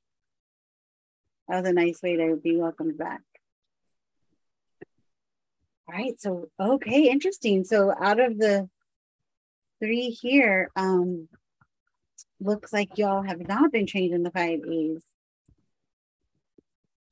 Because I have a follow-up question to this if your answer was yes, but it looks like you might not need that. So I'm hoping that, and it sounds like from the breakouts and things, that you're starting to get familiar, maybe starting to feel more comfortable, and maybe this will inspire you or motivate you to get trained in the 5 A's and use the workbook to help you along. I'm wondering, Chris, Chris Tallbear, you had mentioned the 5 A's training. Is that available to folks? Is there any information you might be able to share? We're doing a training tomorrow. I know it doesn't help everybody here today, but we're doing a training in person tomorrow down at the Wichita affiliated.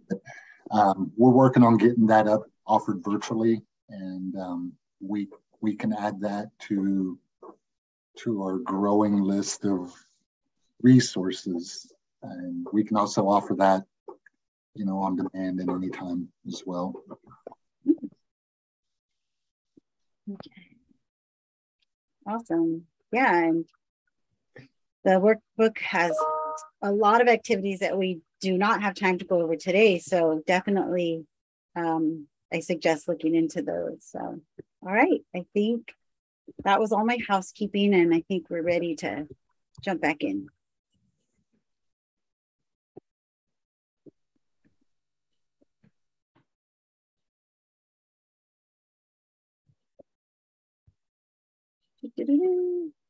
Awesome. So welcome back again. Love to always just review, right? It's the teacher in me. I have a teaching background. So we talked about traditional and commercial tobacco. Chris did that beautifully. Talked about the 5 A's brief intervention approach, how it uses behavior change and motivational interviewing, both of which can be adapted to our communities and actually fit really nicely in with many of our Indigenous ways. Because really what it comes down to, when you boil it down, it's that person-to-person communication. So thank you all for participating and coming back after lunch. And so now we are going to talk about implementation. So why is it so important? As I said in the beginning, we get trained sometimes, and then we take it back home. And while you're there, it's like so inspiring. And you're like, yes, I'm going to do it. It's great. And then you get back to your program, and maybe your supervisor or your coworker says like, how was the training? And you're like, it was great. And then, okay, teach us, or let's implement it. And then all of a sudden your mind goes blank. So it's really good to have some like a guideline and a plan for implementation, because oftentimes the trainings tell you the what and the why, but not the how. So the how is taking the knowledge that you've learned about the 5 A's or other interventions and coming back and putting it into action. The level of implementation affects the outcomes obtained in promotion and prevention programs. We know that. That's what the research tells us. So having a plan, which the workbook does, it has the 3-phase plan for implementation.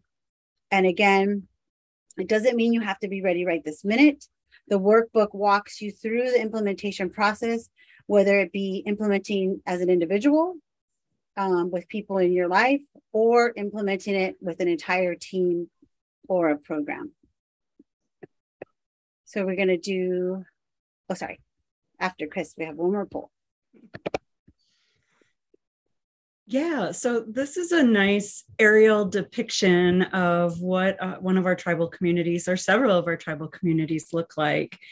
And it's from the American Indian Cancer Foundation. And I just want to really acknowledge that nicotine addiction is a community-wide issue, and we really need community-wide approaches to address it. We can't rely just on our clinics and healthcare providers to address this issue alone. We talked about the really high rates, and we talked about the fact of how important it is for that person-to-person communication and changing our norms. So we have another quick poll. Teresa's going to drop into the chat. Mm-hmm. There we go. And I will pull that up once answers start to come in, and share screen. So it's asking where you'll be using the 5 A's intervention if you plan to use it, right? Whether now or in the future. Would it be a clinical setting, community program, youth program, home visits with family and friends? Or if you have other, please feel free to type that into the chat.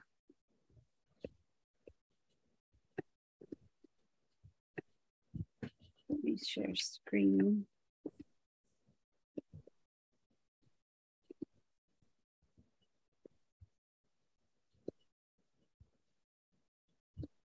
There we go. Oh, okay, we're split here. Clinical setting, community program. Didn't see anything in the chat yet. Great. I'll just wait a couple more seconds, see if anyone else wants to drop in their vote. Okay, there we go.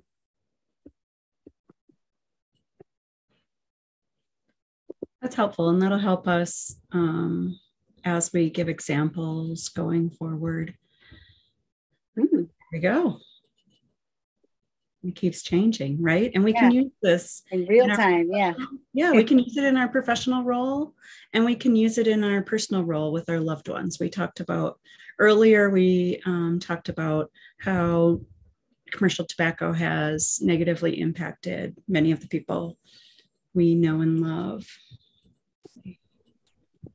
Navigating.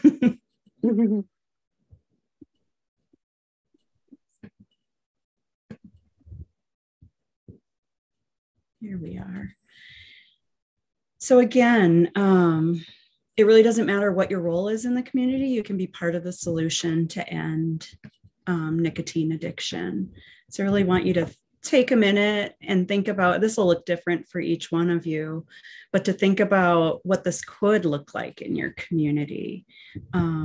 You talked about where you're thinking about it, but where will you put the 5 A's into action? When and how do you interact with community members? Are there more opportunities that just aren't top of mind yet? And will you be doing this on your own, or are there ways to collaborate with others? Perhaps your clinic team, a cessation program.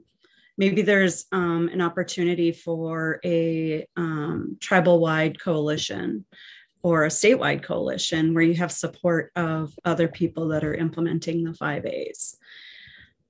Seeing all of those different things happen in different communities. It's really about where your community readiness is at. But just really recognizing if this is part of your job and part of your program objectives, you'll be able to have need more of a plan and working together with a team to do that. And again, if it's part of your job or you want it to be part of your job, making sure your supervisor's on board so that you can formalize this into your role.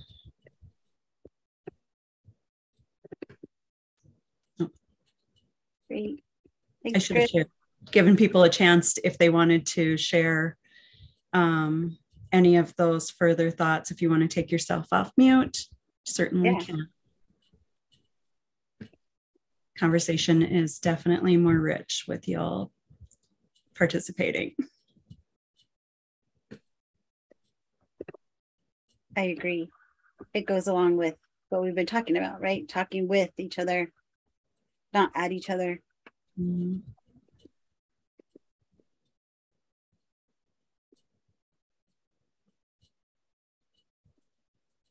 Okay, well, go ahead. Oh, this is Jane. Yeah, I just want to say I really liked your comment that nicotine addiction is a community issue and needs community solutions. I think that's a really important point. Thanks, Jane. Yeah, thank you. Right. Yeah, I love that Chris continues to mention that it's not just the job of the clinician or the doctor. It is a community issue that we can all do a small part in. Here in California, they've made marijuana legal to smoke now too. So that's another issue that is going to have to be addressed, quitting some marijuana. Mm-hmm. Definitely coming up in all different parts of the country, right? What that looks like in our community and how we address these issues together and or separately.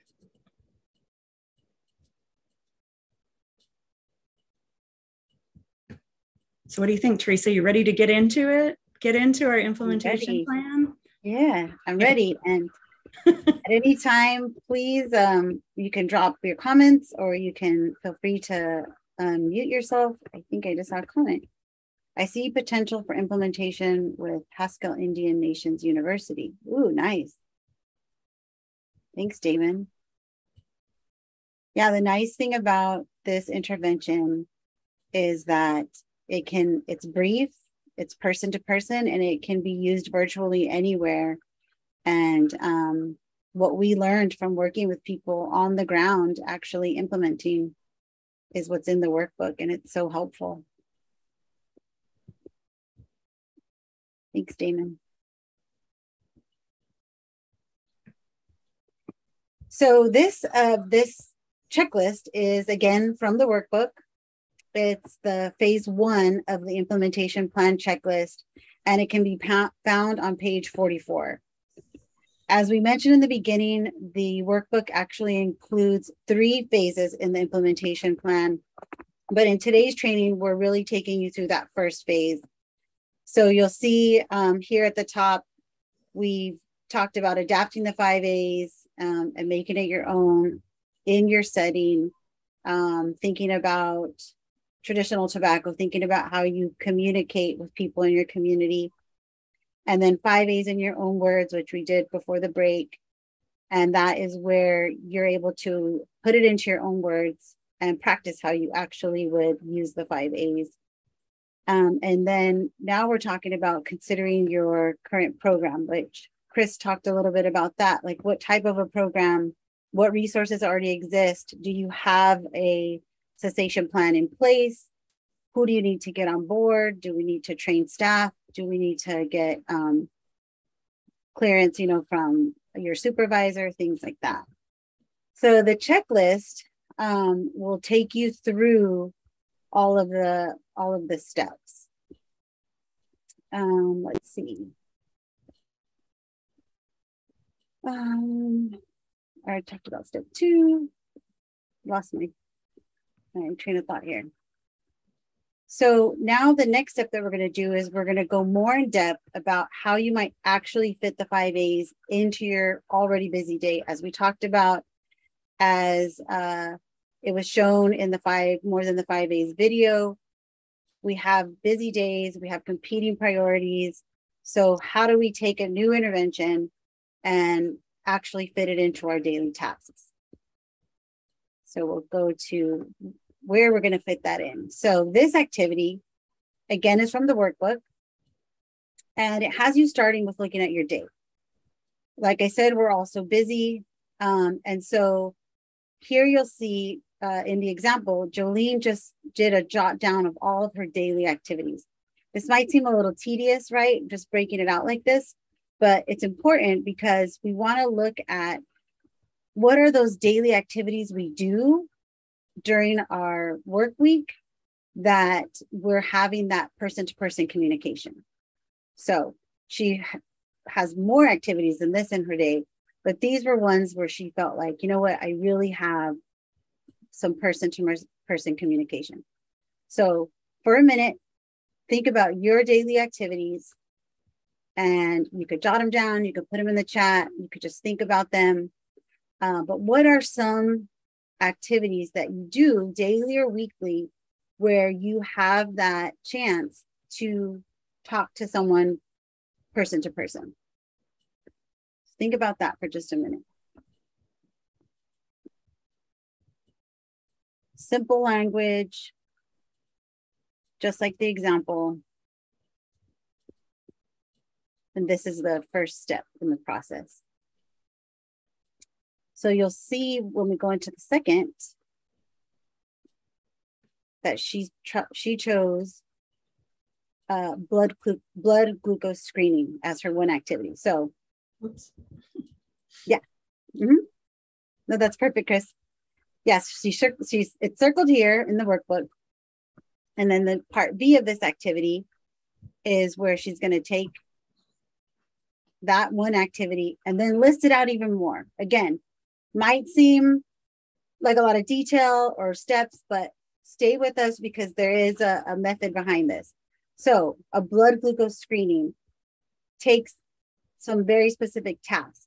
So she's listing out the tasks because then there she can also go a little bit deeper into when would be the best time during this activity to actually start to begin the conversation. Because as we said earlier, it's not always easy to implement. It's not always easy to start the conversation. So when you map it out, and you saw some examples in the videos of our partners who created these maps, and I'm going to show you another example of that, where they really just mapped out their day, and it really helped them to see, oh, okay, here's these moments throughout my day where I could really take that time and start the conversation and start to ask about tobacco use.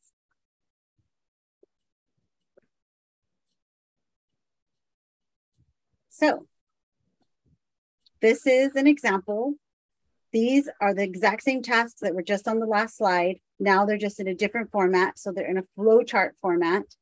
This is a digital way of doing it. This is the way it is shown in the workbook. And so just from looking at this, you can start thinking about where might be a good time to start the conversation.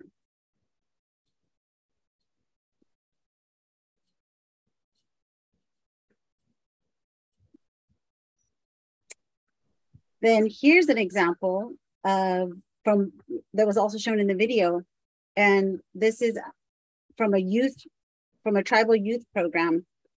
And what I really liked about this example was he talked about some moments that he had with youth, because he would go around the New Pascua Pueblo picking up youth for this summer program. And so he'd have these moments, driving in the van, driving through the neighborhood, where he really felt like he could connect with the youth.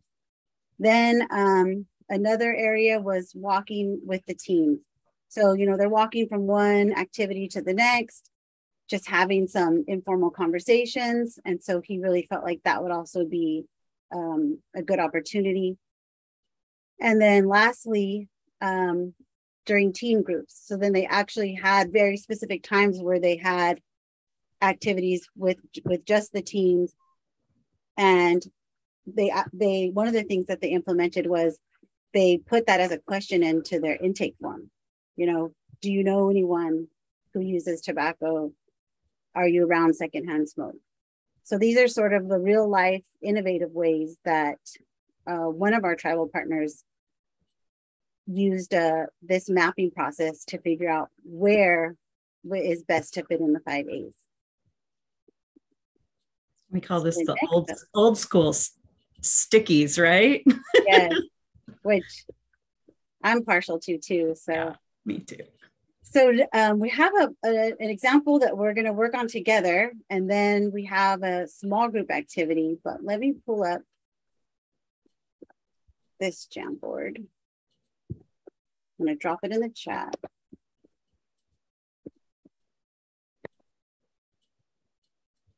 All right. So if you follow that Jamboard, I will pull it up, and I will also share my screen.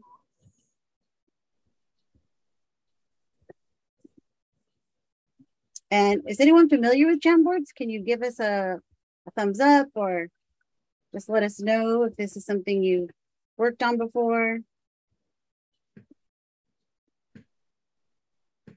It's the virtual version of the giant easel paper and Post-it notes. So I'm on the Jamboard now. I will share my screen.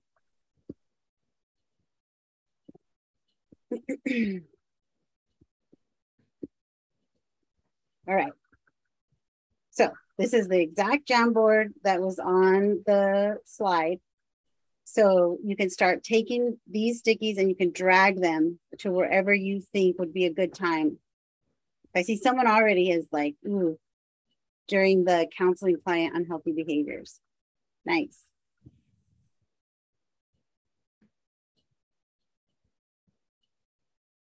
Mm-hmm.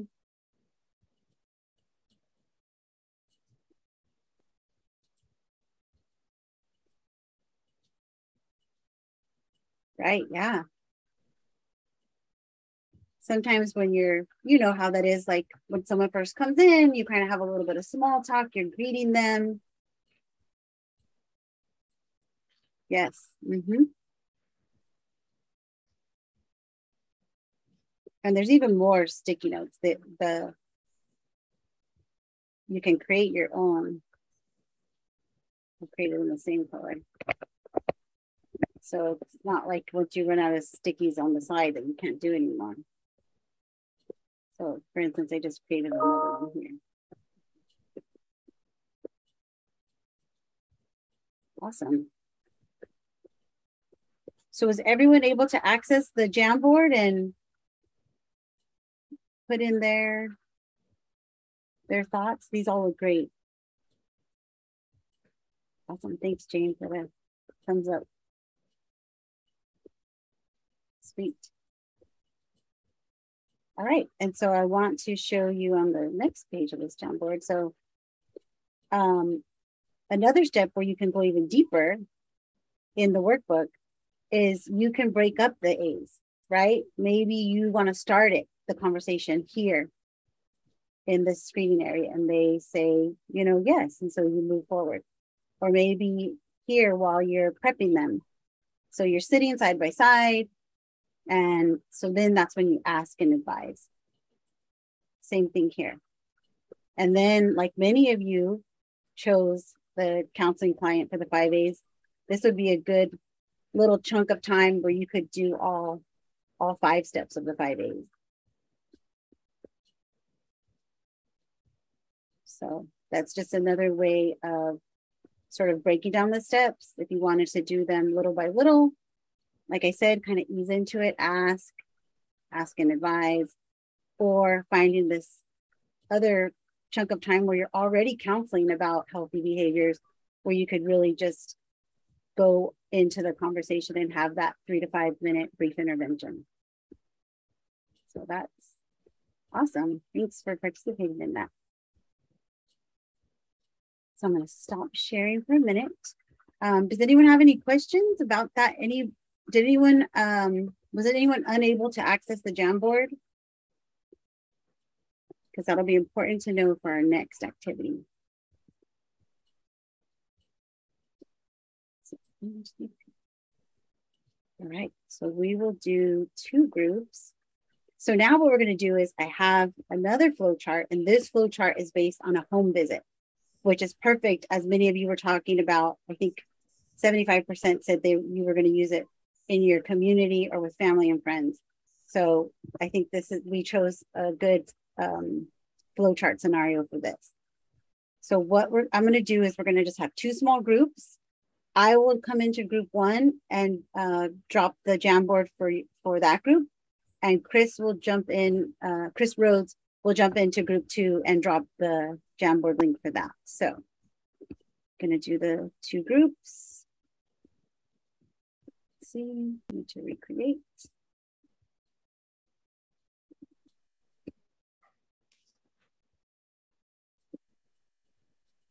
All right, you got it. Okay, you will be prompted.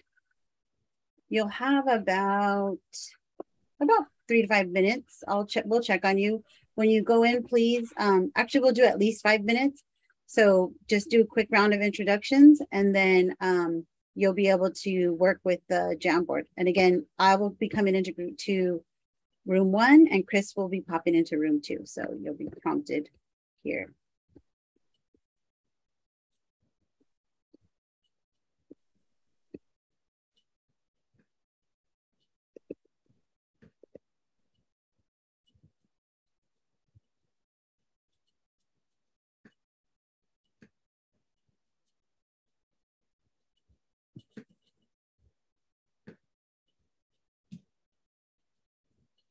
Hey all.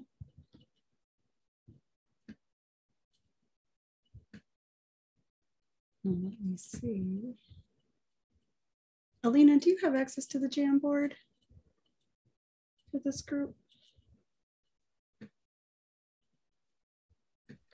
I was able to access it. Oh, fantastic, because I cannot. Yeah. Do you need me? Can you share screen or? Is this, hold on a second.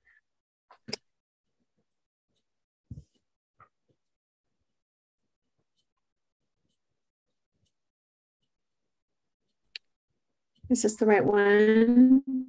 If we go to the, no.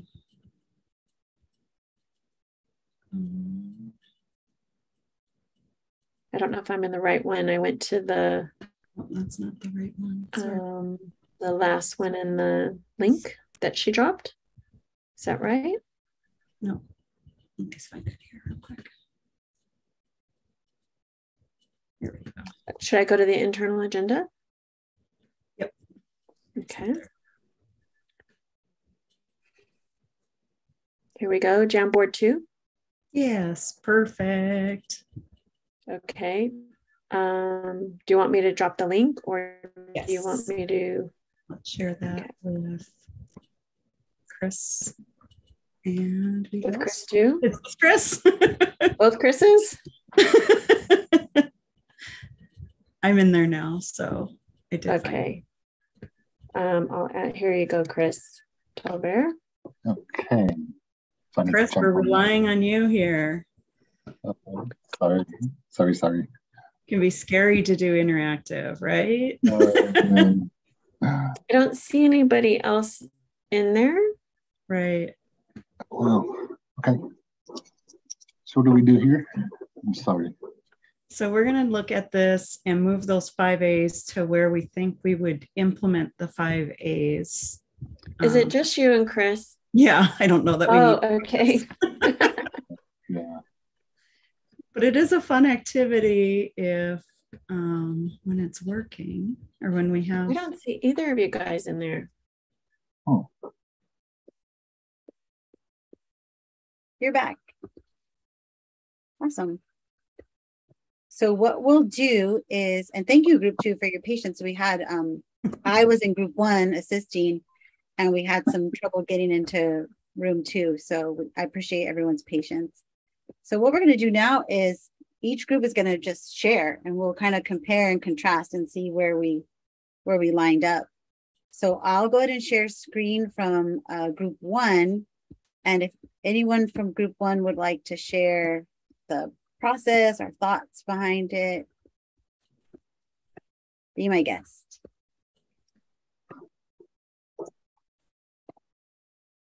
Hey, this is Jane. I can share a little bit about our process. We had 4 people in our group, and we started just pasting, moving the Post-it notes around, and some people added what the 5A actually was.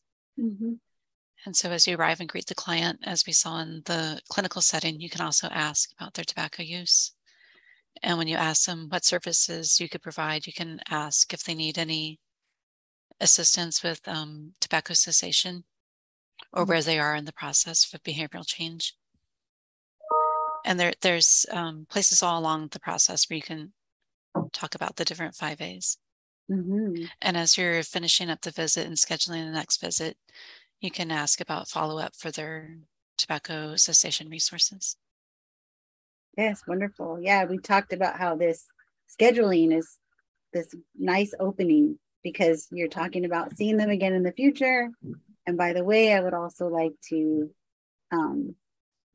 follow up with you about your tobacco use. So yeah, excellent. Thank you. And then I'm going to go ahead and attempt to go right over to group 2. Okay. Is that showing up for everyone? Great. I will go if you don't mind. I put mine here at, does client require additional services? I put the sticker here because if they need additional services, they might need additional services with the 5As. We can offer them a smoking intervention right there.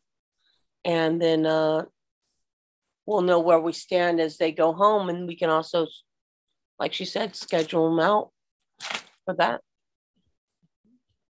Awesome. But I think it's important just to start the conversation wherever we can. Mm-hmm. For sure. Thanks so much, Elizabeth. Sarah, is there anything you want to add?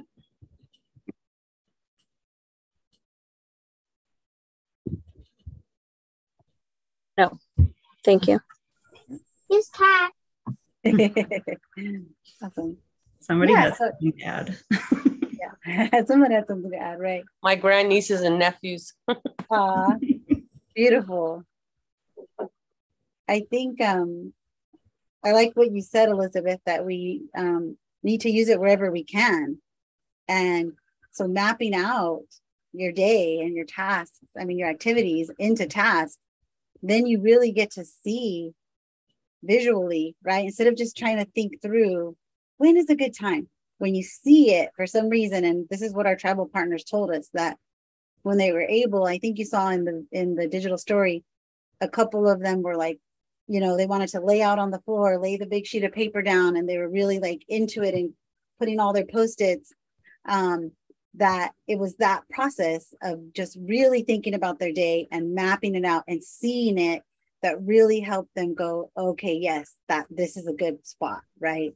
Just like you all did here in the virtual setting. So thank you so much for everyone for participating and using our technical tools here, right? If we can't be in person, we want to try to make it as interactive and engaging as we can. So what we're going to do next is open it up and see what questions do you have. Another way to ask it is ask us one question. And I always like to share, if you have the question, if you're thinking about asking it, chances are someone else in the room is also wanting to ask. And so sometimes you're that champion who asks it out loud, right, for the rest of the group. So if there's a lingering question, if there's a comment, Chris, your slides are showing all of them. Yeah. Yeah. Let's see. And you can also write your questions into the chat. And it doesn't even have to be a question. Maybe it's a comment about any of the activities, or like in the beginning. This is Jane. I had a kind of a technical question about insurance coverage of cessation aids. Mm-hmm. And you said, Chris, that sometimes it could be a lifelong, some people might need them for the rest of their life. Right. How does that work out with insurance? Because it's like, I was just looking at it, says 2 quit attempts a year. Do you just keep saying that people are quitting again? Yeah, people, I think, find creative ways to do that. And sometimes it is about having to take on some of that out-of-pocket cost in between.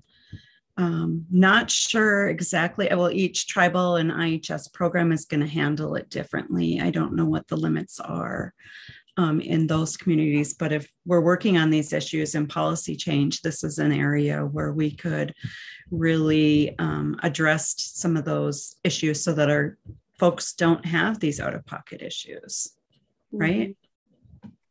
I'll also add that you can use all of your resources, because many state and even county quit lines will give like a 4-week supply of one of those, the patch or the gum, for free. They'll usually do like a 4-week once a year. So if you were able to combine that with the 2 quit attempts through your insurance and possibly another resource, pooling all those resources together can help. So that's one of the ways that you can assist, is by figuring out how to cover the AIDS, cessation aids. Yes. Good point. Also, 1-800-NO-BUTS.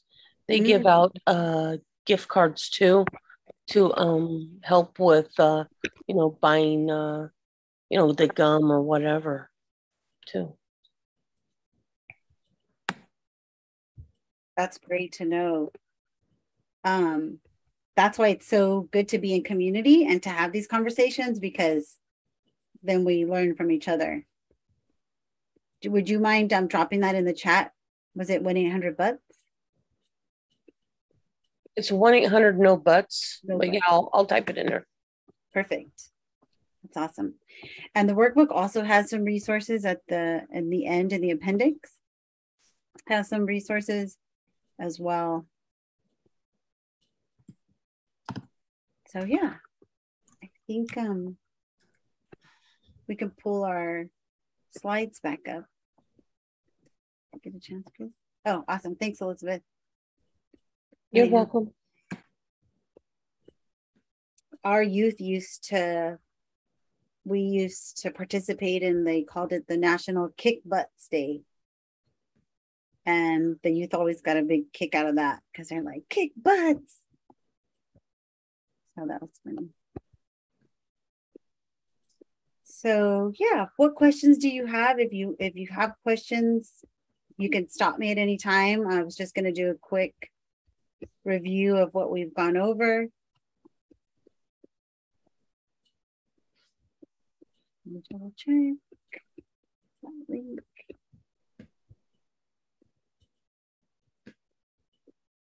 No. Let me find that other one.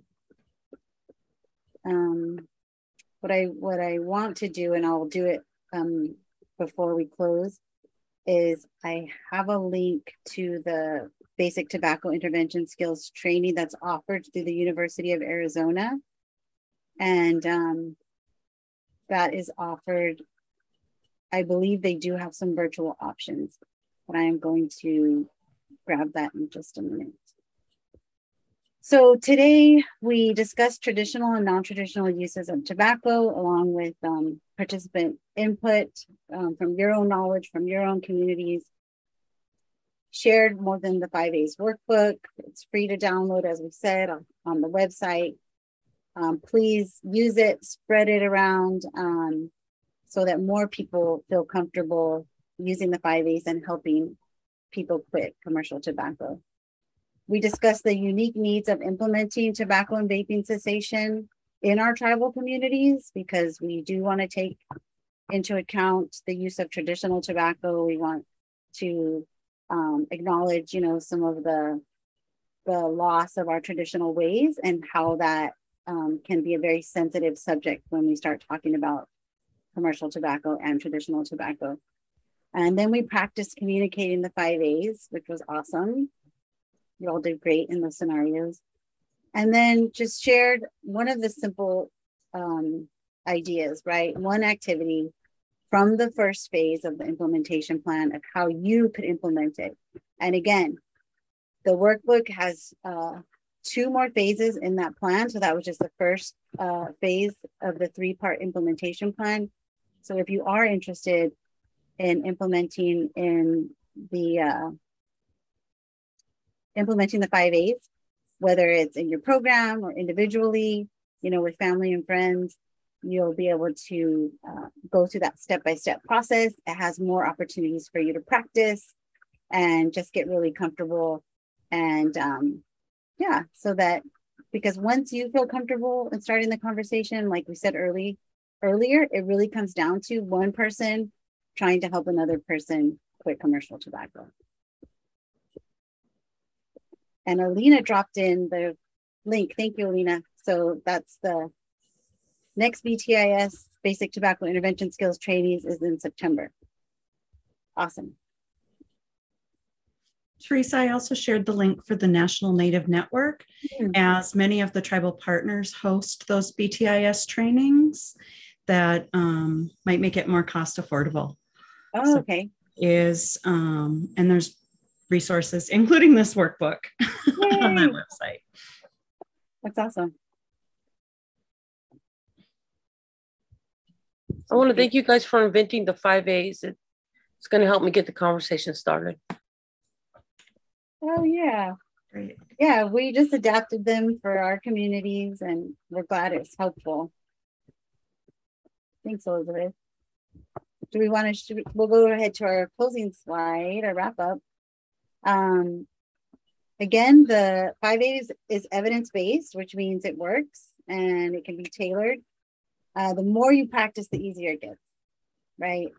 That's the hard part. Getting started is the hard part. Once you get over that hump, and hopefully having a little bit of practice today will help with that.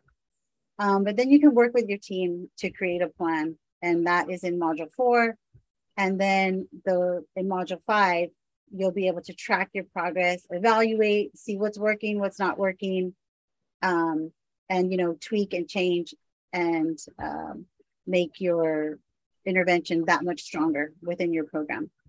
And again, we dropped the link into the chat, but this is our website. This resource is available for free. There's also other resources, not tobacco related, the other resources on the website as well.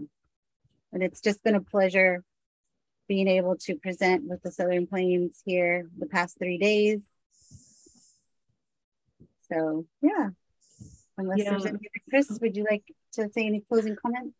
I just wanted to say thank you so much, Teresa. It's always a pleasure to do this work with you, and Red Star and the Southern Plains Tribal Chairman's Health Board. Thank you. And it's been a pleasure to meet all of you today. Thanks for sharing space with us. Yeah. I want to say thank you guys very, very much. I think that we're honored that we have such, highly valued and very resourceful ladies to help us move forward, with this knowledge that we get.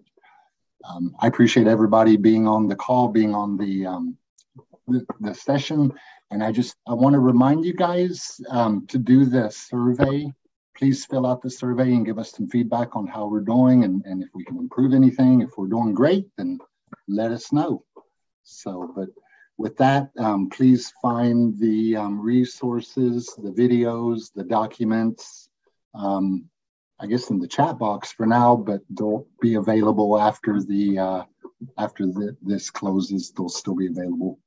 So, with that, I guess I appreciate you, Jane, giving us a comment there about your experience. And yes, you guys are all good. So I guess with that, we're about done. Anything further, Alina, Chris, Teresa? No. You guys have done good for 3 days. You've done nothing but talk. So you guys are you're overdue for a very, very relaxing break.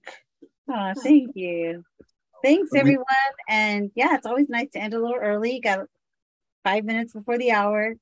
And yeah, hope to see you out in the community somewhere. May our paths cross again. Take care. Yes. Take care, everyone. Thank you. Have a good one.